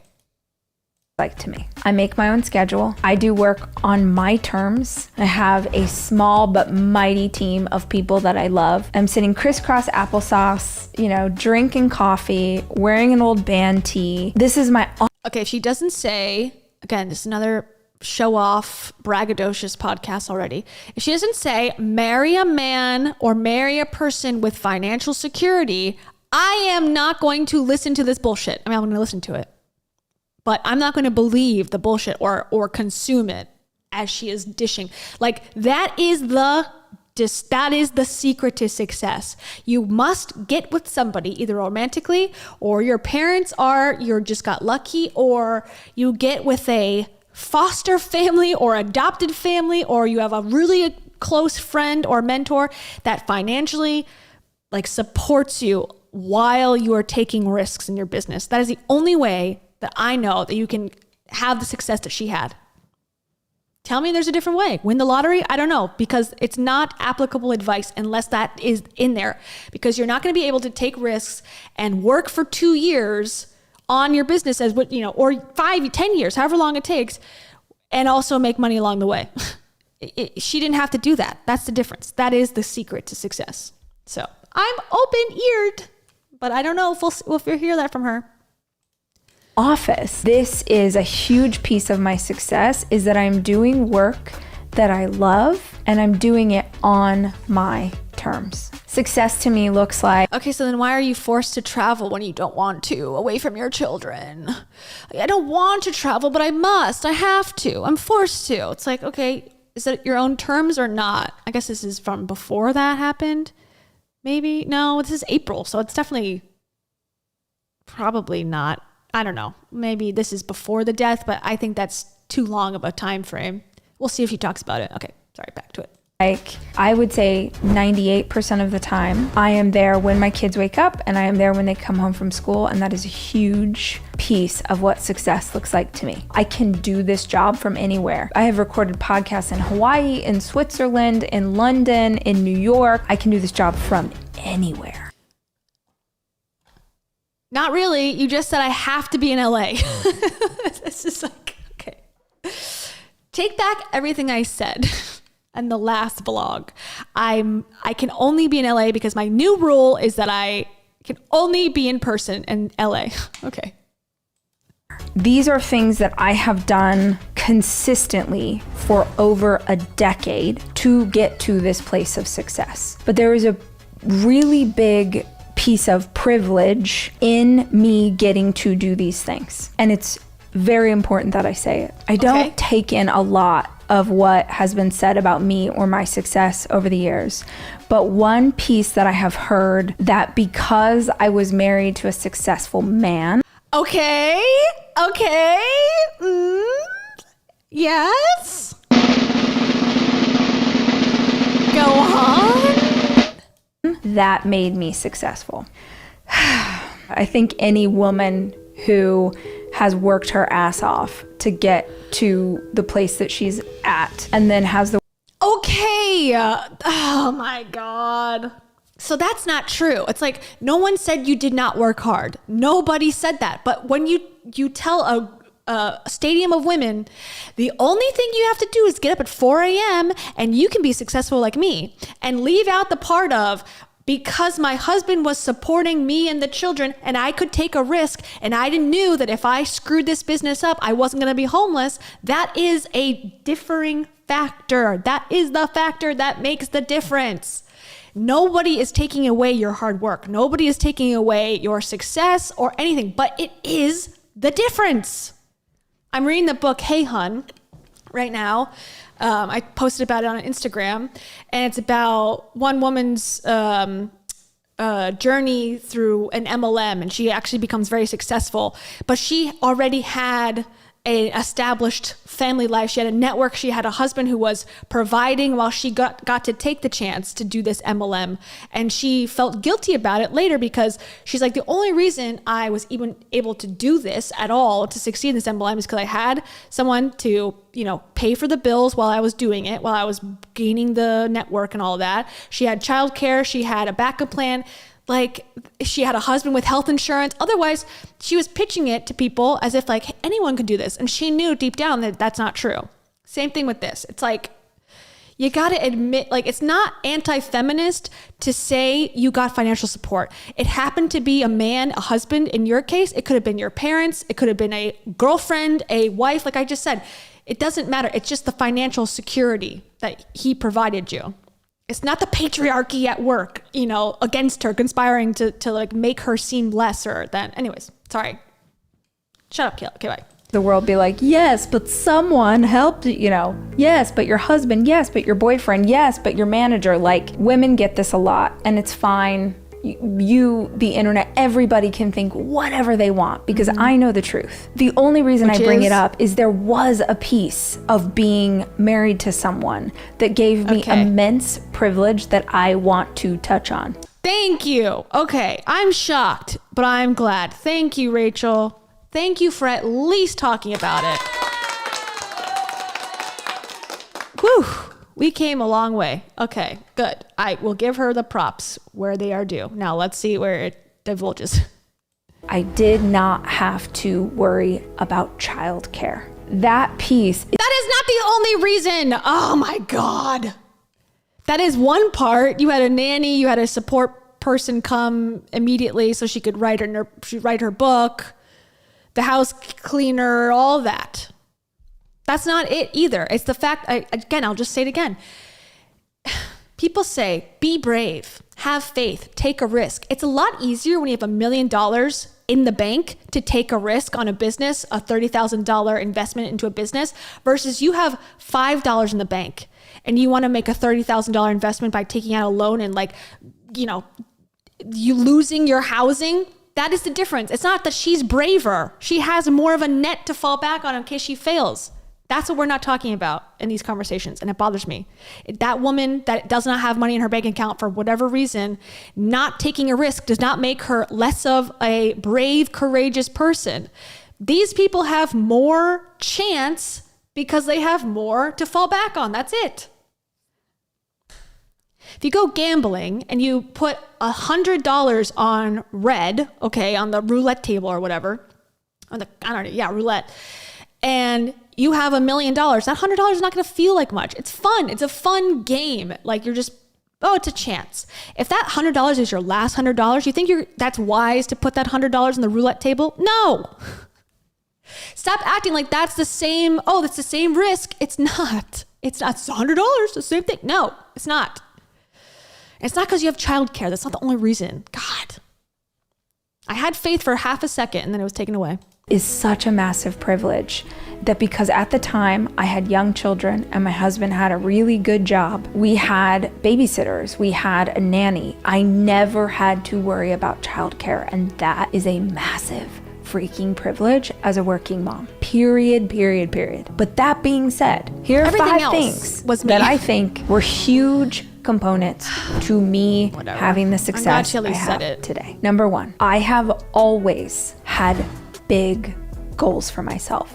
Always. And I would say that most of my friends or the people I've met on the podcast who have achieved really big goals would tell you something very similar. They would say that they focused on the goal. They didn't obsess over how. They just obsessed over what. And I've always kept them in sight. Like at any moment, I know what I am working toward. I know what I'm working toward in my professional life. I know what I'm working toward in my personal life. I know my goals always there. I write them in my journal. So was her goal to get divorced and I don't know, I don't know. What was her goal? To have an exceptional marriage and then it didn't work. So you writing in your journal about having an exceptional marriage didn't work. You writing in your journal about having a company of 100 employees did not work. It was at 60, you got close, and then it dropped down to 2 contractors, so it seems. It's so I guess it didn't work, actually, because you had these big goals, and then they were achieved, kind of, and then they failed immediately because it was built on a house of nothing, a house of cards. In a house of cards and I'll do mine. Radiohead. Okay, sorry. They're in my phone. I talk to my friends about them. I talk to my boyfriend. I talk to my kids. Everybody knows what I'm working on at all time. This is a really great question I've been asking myself lately. How can I give 1% more effort? Not 5, not 3, 1%. What is 1% more I can do in this moment? The one other thing I want to say on this topic of goals, a great book on this topic is Rich Dad, Poor Dad by Robert. God, that's the worst book ever. It's the stupidest fucking book in the world. There's a good podcast about this book specifically called If Books Could Kill. They have an episode on Rich Dad, Poor Dad. Listen to it. I read this book unironically back in the day, as I did many other these stupid books. I didn't understand it at all back then. And I was like, I must just be missing it because I'm an idiot. And then listening to this podcast, I felt so much like relief. I was like, oh God, it is really stupid. And I didn't buy into it. Thank God. He's like a liar too. I don't know, whatever. There's a whole lot to go listen to the podcast. It's really good. Kiyosaki. He says, you know, my poor dad always said, I can't have that. Whatever it was, he would be like, I can't have that. I'm too poor. That's not possible for us. We don't have money. That's not possible for us. We don't have connections. His rich dad never said, I can't. His rich dad forbid him from ever saying the words, I can't. His rich dad would see a goal, would see something that he wanted and start asking questions instead of making statements. He would say, well, how can I get that? Do I know anyone? That's like her dad, her real dad, didn't have money because he was a working class person, pastor or whatever in small town Weed Patch, California. But her rich dad, AKA Dave, her husband, was a Disney executive. So she was able to say, yes, I will buy the Mercedes. Okay, that makes sense. Totally with you. One who's connected to this. Is there a way I could save up for this thing? He always believed that there was a route, that there were possibilities, that you could come at it from a bunch of different angles. And when it comes to goals, I've always had big ones. I've always believed that the goal could be mine if I was willing to work hard. But again, like the context here is that you got these goals and then epically squandered them. So what did you do wrong? Because like your advice is like, follow my advice. Okay, but then how do you hold on to it? That you have not perfected yet. Enough. And I've always kept those goals front and center in everything I do. The second thing is a big reason I have financial success. I knew if I did this whole list and I didn't talk about finances, you guys are going to be bummed. So you have to go back to the beginning of my entrepreneurial career, which at this point is over 20 years in the making. But to get to the place that I was making real money in my business, let's go back a decade. There was something that a salesperson said once that fundamentally changed the way I pursued revenue in my business. And I think this is true whether you own a business or you work for someone else and you have a side hustle. No, I brought this up before. I was like, is it weird to have pictures of yourself? My mom always said it was weird. So I never had a picture of just myself on the wall. But some people in the chat before said it was that it was not that weird. So I was like, oh, okay. 50-50 crowd. But funny that you brought that up. This is really important. I did not become financially independent from one source of revenue. I became financially independent from multiple streams of revenue. This salesperson said, we're not looking for a dollar, we're looking to stack dimes. And I was like, what? She was like, we're not trying to hustle for $1 million deal. That would be amazing. But right now, let's not focus on $1 million deal. No right shit. Now, let's focus on stacking dimes. Let's figure out how to have multiple streams of revenue that equal $1 million.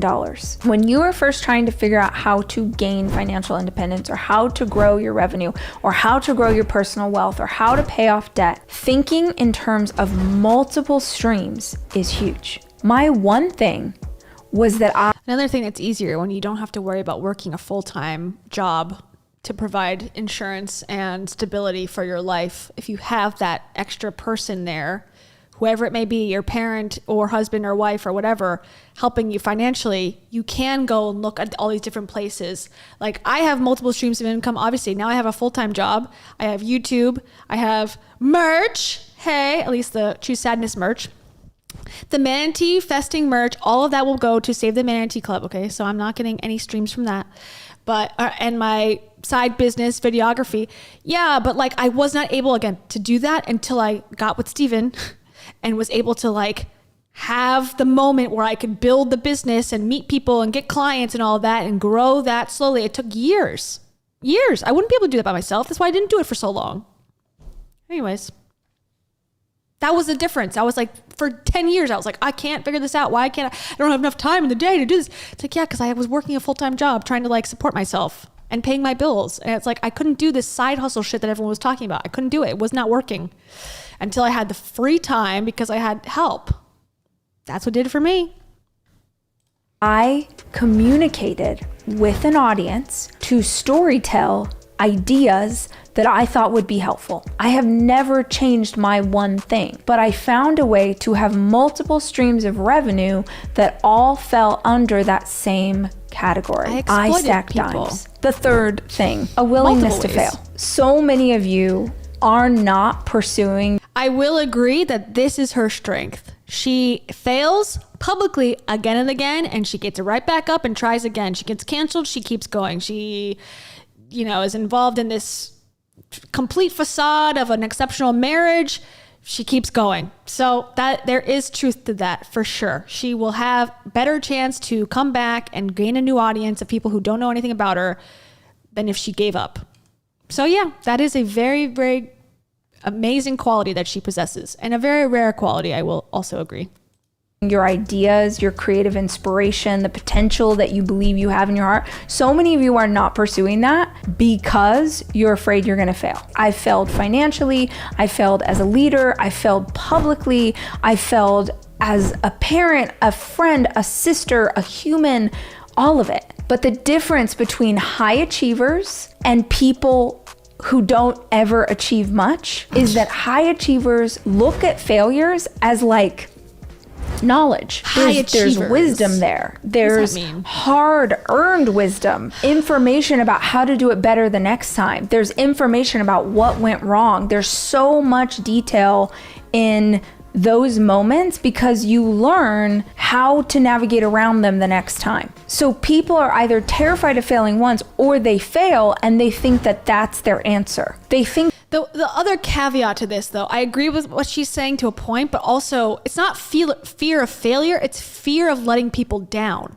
And she let a lot of people down, and people were hurt by her. People were hurt by her and Dave's rhetoric and lies and bullshit. So yes, it's not fear of failure, like, oh, I'm afraid I'm gonna fail and that's why I care, I'm self-centered. That's part of it. I think that's how she sees it. But people are afraid that they're not qualified, because a lot of people aren't qualified to do the things that they may want to do right now, like life coaching, business. I want to be a multi-millionaire life coach. What do I know about your life? Nothing. I wouldn't want to do that to somebody, even if I could, scam them, scheme them into it. I would hope that my ethics would rise above that like selfish need to want to scam somebody, about like, I'll give you my 5 tips to success if you pay me $1 million. Like, yeah, you could probably pull that off. Yeah, I might fail at it, but I'm going to try anyways. It's like, I think, some people have an empathetic way of thinking about it. Like, I don't want to try something that I'm going to hurt people in the process potentially. I don't want to go for this dream of mine and it's going to cost me $50,000 and my family may not be able to like ever feel secure if I fail. That's part of it. It's not just, oh, you get out of your own way, not to, use that title, but get out of your own way. You're the only one holding you back. It's like, no, other people have other people to consider. The more money you have, again, the more cushion you have against all of those fears. And once you're in that bubble, now it's like the only thing holding you back is yourself. But that's only if you're in this like financially secure, emotionally secure, physically secure place. And like a very small amount of people on the grand scheme of the world are in that place. So if you're talking to that audience, great, but fucking single them out so they know. Because really you're targeting people who are insecure and aren't in the place that you are in. Okay, that's my last rant. I think that everyone else had this clear and easy path from the starting line to the top of the mountain. It's just not true. Every single person that you admire has a list of failures a mile long. The difference is that we were willing to acknowledge them, to face them head on, to look at it and go, okay, how do I fix this? How do I do better? How do I learn from this? How do I grow from this? And how do I use this as my platform for where we go from here? Years ago, I was at a conference and I heard Dave Ramsey speak, and he said, people see the successful, they imagine us like standing on a mountaintop. like you're on this mountaintop of success. We are not standing on a mountaintop of success. We're standing on one failure stacked on top of. We're standing on the bodies of all the workers that we exploited and all of our customers that we lied to and take advantage of. Their corpses line up perfectly for us to stand on top of and continue to climb up more and more as they join our scheme. Of another. We're standing on a mountaintop of failure, but the difference between the successful and the unsuccessful is that we are standing on top of the failures instead of buried underneath them. We don't let failure determine our potential. And I love how she like equates herself with Dave Ramsey. Like, I don't like the guy at all as a person.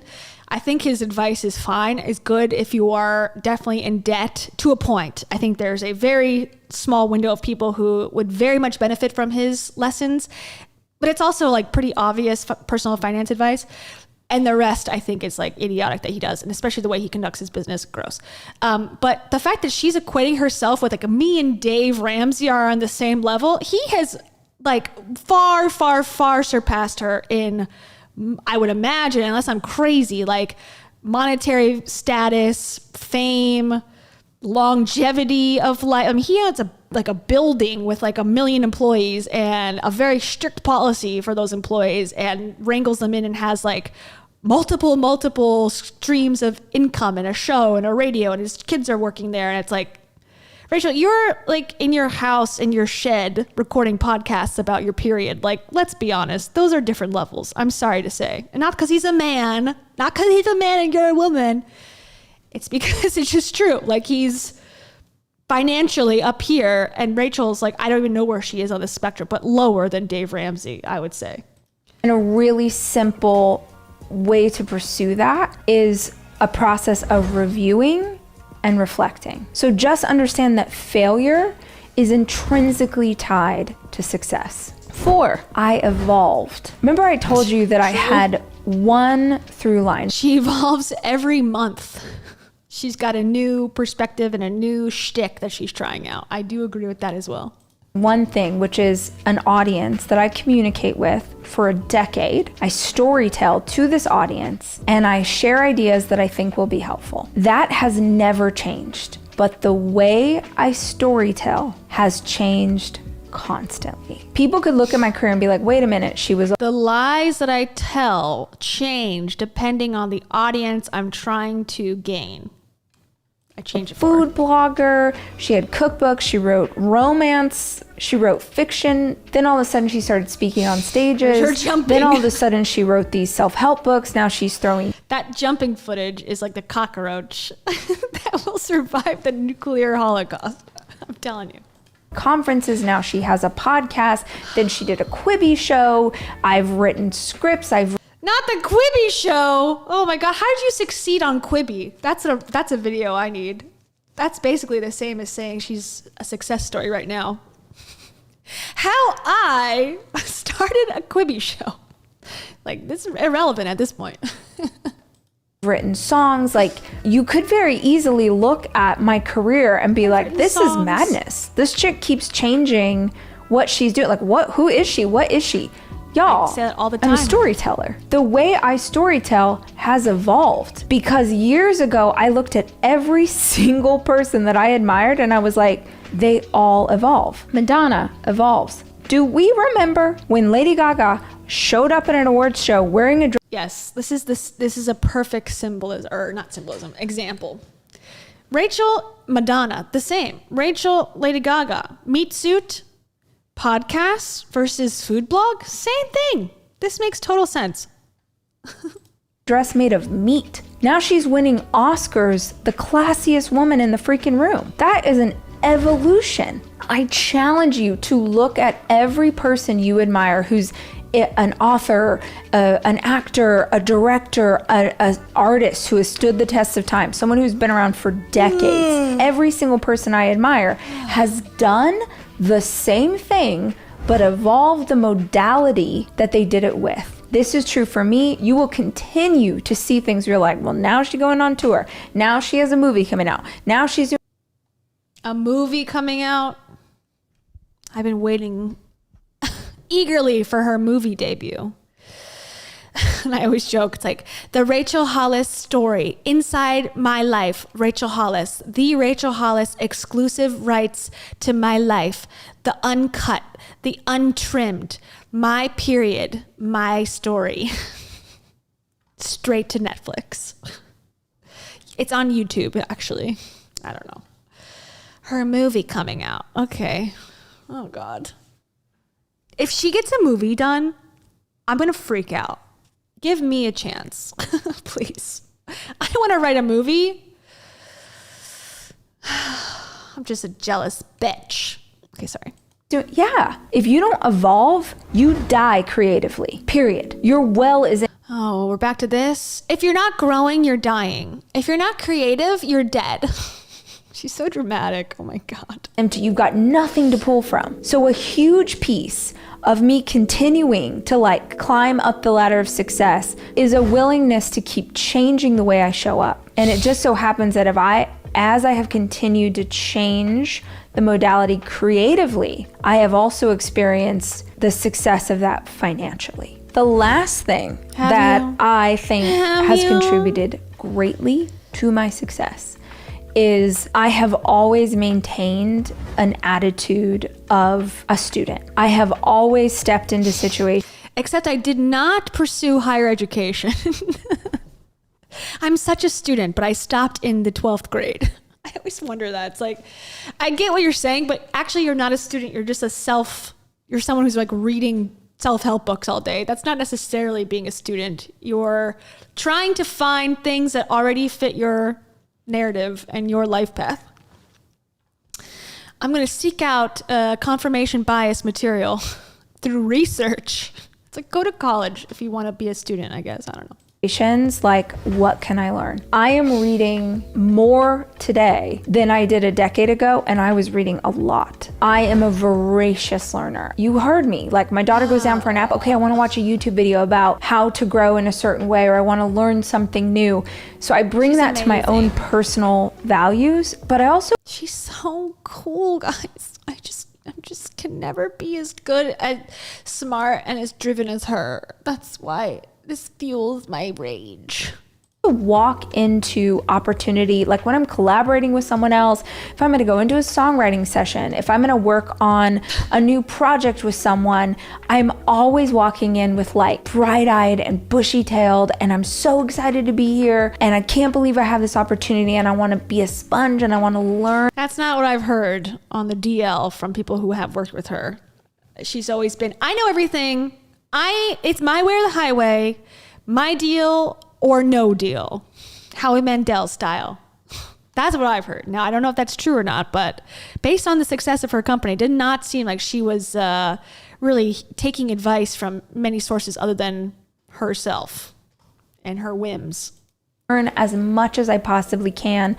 I keep this mentality of this eager student. And I do think that that is where I get ideas from. That's where my creativity gets filled up. It's where I learn about people who are doing interesting things, and then I reach out, or I'll see something in my research that I'm like, oh, I would love to have this person come on the podcast. Like, that feeds everything. And I would not be who I am or where I am if I didn't have that learner's mentality, that student mentality. And I don't care what you do. I have my job. I do this work. You could be the CEO. You could be starting a business. You could be a nurse. You can be a teacher. Creativity weaves its way into every single person. She's so creative. She's the only person who's creatively hosting a podcast about her own life. That she's been basically doing it. Yeah, she's right. She talks about herself in different modalities. She talked about herself in a cookbook. She talked about herself. Oh God, my accent's coming out. She talked about herself on a blog. She talked about herself on a Quibi show. She talked about herself on a podcast. She talked about herself on YouTube. Revolutionary. Amazing. person's job. And if you're not constantly feeding the well, you're not going to see anything bigger than the life you are currently living. This idea of goals, that's from being a student. This idea of stacking dimes, a willingness to fail, constantly learning, like all of those things are the result of this mentality. You know, I'm still learning. It's so good for your brain. It's so good for your self-esteem. It's so good for your pride. It's good for everything. Take 10 minutes a day and ask, what can I do with 10 minutes? You know, could you work on learning a new language? Could you read a book that's nonfiction? There are no vampires falling in love with anybody in this book. You're just... That used to be when she was like tolerable, when she liked fiction, and she was kind of like, she was definitely was into romance novels and vampire novels and all that. She was like somewhat likable, relatable even, some may say. Non-fiction only, because fiction, you can't learn anything from fiction. You gotta listen to scammer non-fiction about whatever they teach you. Stacking habits, riching dads, poor dads. That's where the real knowledge comes from. I would beg to differ. I think fiction, honestly, 9 times out of 10 has more to teach you than a non-fiction scam book, for sure. Also learning something about an area that interests you. Could you pick up a newspaper? Can you crack a book? Crack a book, John. Can you listen to a podcast? What can you do with 10 minutes a day to just bring the energy of eager student? Like that vibrational level of eager student, it always serves, it attracts such incredible teachers, such great wisdom.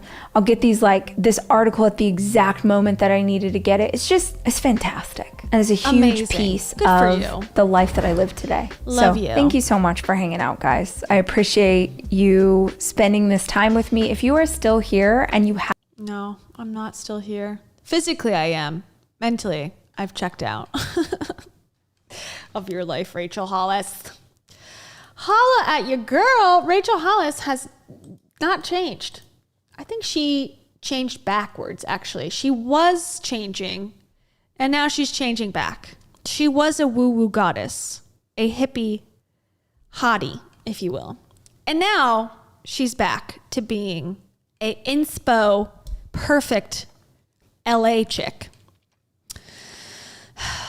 The circle of life and the heat of watching.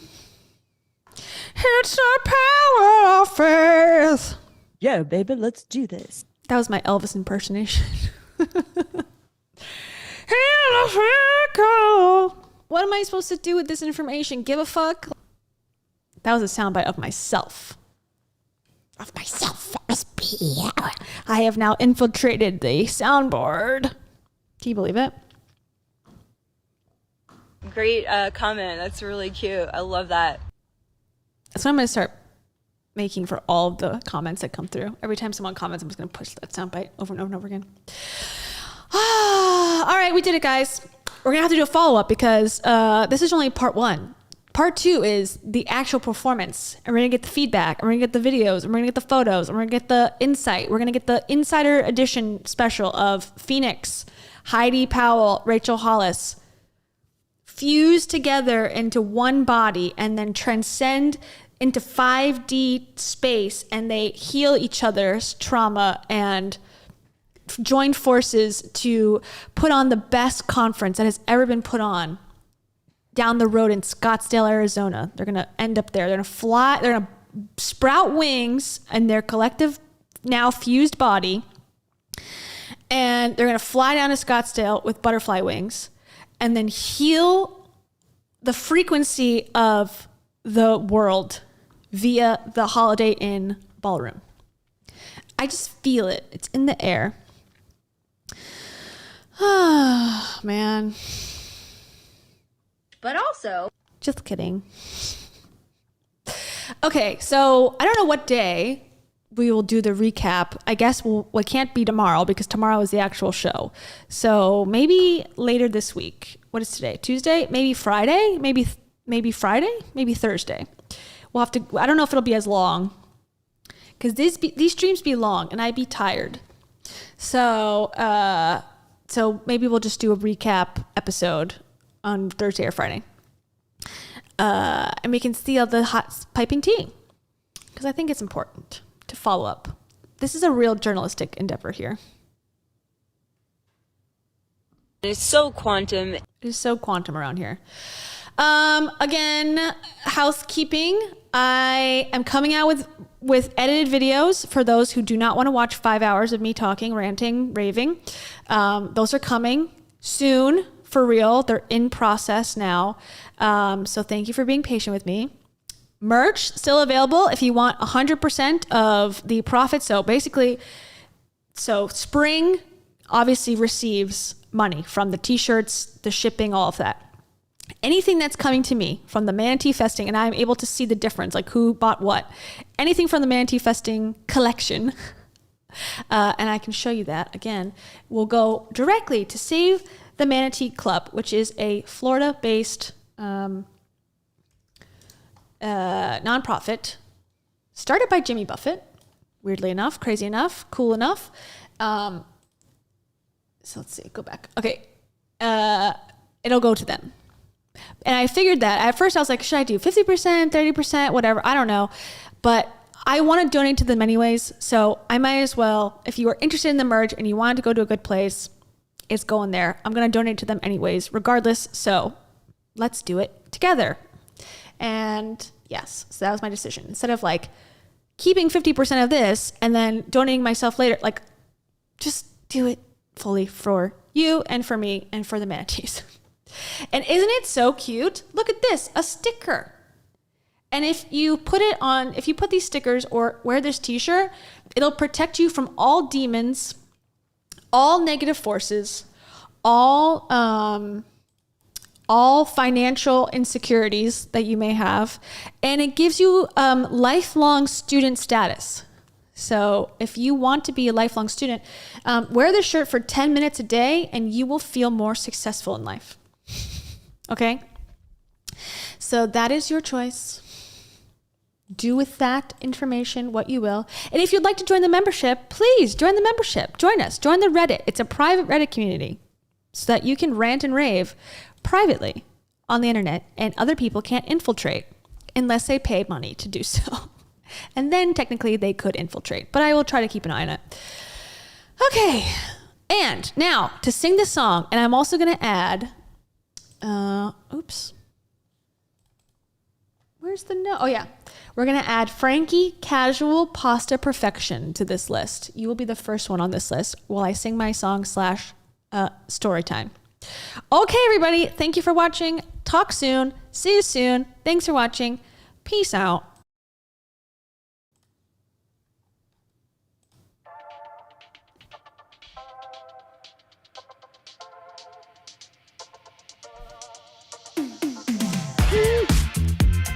Oh yeah. We are hype. We are hype. It's my type. I'm O positive. Frankie Casual Pasta Perfection is an amazing dish that is now being offered at your local Olive Garden. Can you believe it? I'll show you an insider's tip. Watch. Chels Marie, you're getting a upgrade here. Is Chels Marie on this list twice? No. We're just gonna have Frankie be added in the most non-obvious way. Starry Nights. What are you gonna order at Olive Garden tonight? Nicole Campbell is the waitress, and she says it's unlimited pasta, breadsticks, and soup. Heather DiMaio says from the other table, you didn't tell me that it was unlimited pasta. And A. Consul, who was hanging out in the bathroom perpetually at Olive Garden, comes raging out and says, that's a sale from last week. Okay? It's over. Everyone, stop telling the customers that this is still going on. I'm going to go bankrupt because Heather DiMaio, actually, A. Consul owns the Olive Garden. I left out that detail, I'm sorry. And so Tiffany decides she's going to get in on this Olive Garden franchise. She's going to make Olive Garden better down the street. Because A. Consul's like too crazy about these deals. So Tiffany's going to open a new one and have unlimited pasta every night. And Chels Marie is the first customer. Chels Marie is coming straight from the Rachel Hollis podcast tour. She just experienced 2 hours of Rachel talking. She threw up her entire lunch, and now she's ready for some Olive Garden. And Alaska Blue Tundra was also at the performance. The one in Toronto, because it's the closest to the temperatures that they're used to. And they said it was okay. She already heard all of the jokes in the YouTube video preview, but, hearing him in person was all right. Crystal G knew what the jokes were, too, because she looked in her crystal ball. And they told her it would all be about bikini waxing and Rachel's period. Lindsay Walden was outside reporting on the news that world-class celebrity and the most famous and successful woman in the world, despite not having any help from her stupid ex-husband, Lindsay Walden was reporting that news report. And it was amazing. People loved hearing it from the local news watchers at the local YMCA. They loved the story. Kim Possible 11. Call me, beat me if you want to reach me. That's what Kim Possible said 11 times during the Rachel Hollis show intermission because Kim Possible was the paid sponsor of this event. And Charlotte was disappointed to know that Rachel was not going to Charlotte, but maybe going to Charlotte if enough people buy tickets to Boston and Phoenix. It really depends on those states. It's kind of like an election. You have to depend on other states to provide the win that you want. And Joms, our true in-house comedian, came up with 25 better, funnier jokes than Rachel did and told them on the stage to a crowd of millions, and we clapped for hours, laughing hysterically. It was amazing. Joms then became the president automatically. Not of the Pancake Breakfast Club, but of the entire United States. And Kara Soto was the vice president. Kara Soto is a quiet colleague of Joms. Kara just wants to be there for the American public. And Heather Hope, she was the speechwriter. She's actually the one who came up with Hope for Obama. Little known fact about Heather Hope. She's like, could my last name be the slogan for your campaign? And Obama said yes. Yes. Yes. Not Jenna Cash. Not Jenna Cash cashed in her vote. She traded her vote for a Snickers bar. They do that at some precincts. You say, I forfeit my chance, and they give you a Snickers bar and a cookie, just like as if you donated blood. That's a loophole. You gotta ask about it next time there's an election. El Cholo's kid knew that rule, because El Cholo's kid was a phlebotomist, at the blood bank. And everyone knows that the same rules apply at the blood bank and at the precinct during elections. Another little known fact. And Blaze Goddess loves donating blood. And she always does. And she gets free movie tickets every time. And she always goes to see the same movie, Austin Powers, The Spy Who Shagged Me. The best movie, possibly of all time? Question mark? And finally, Alice in Wonderland 66. I'm not going to reset the song because then we'll be here for another 2.5 minutes. And I cannot take it. I must go to Wawa now and eat dinner.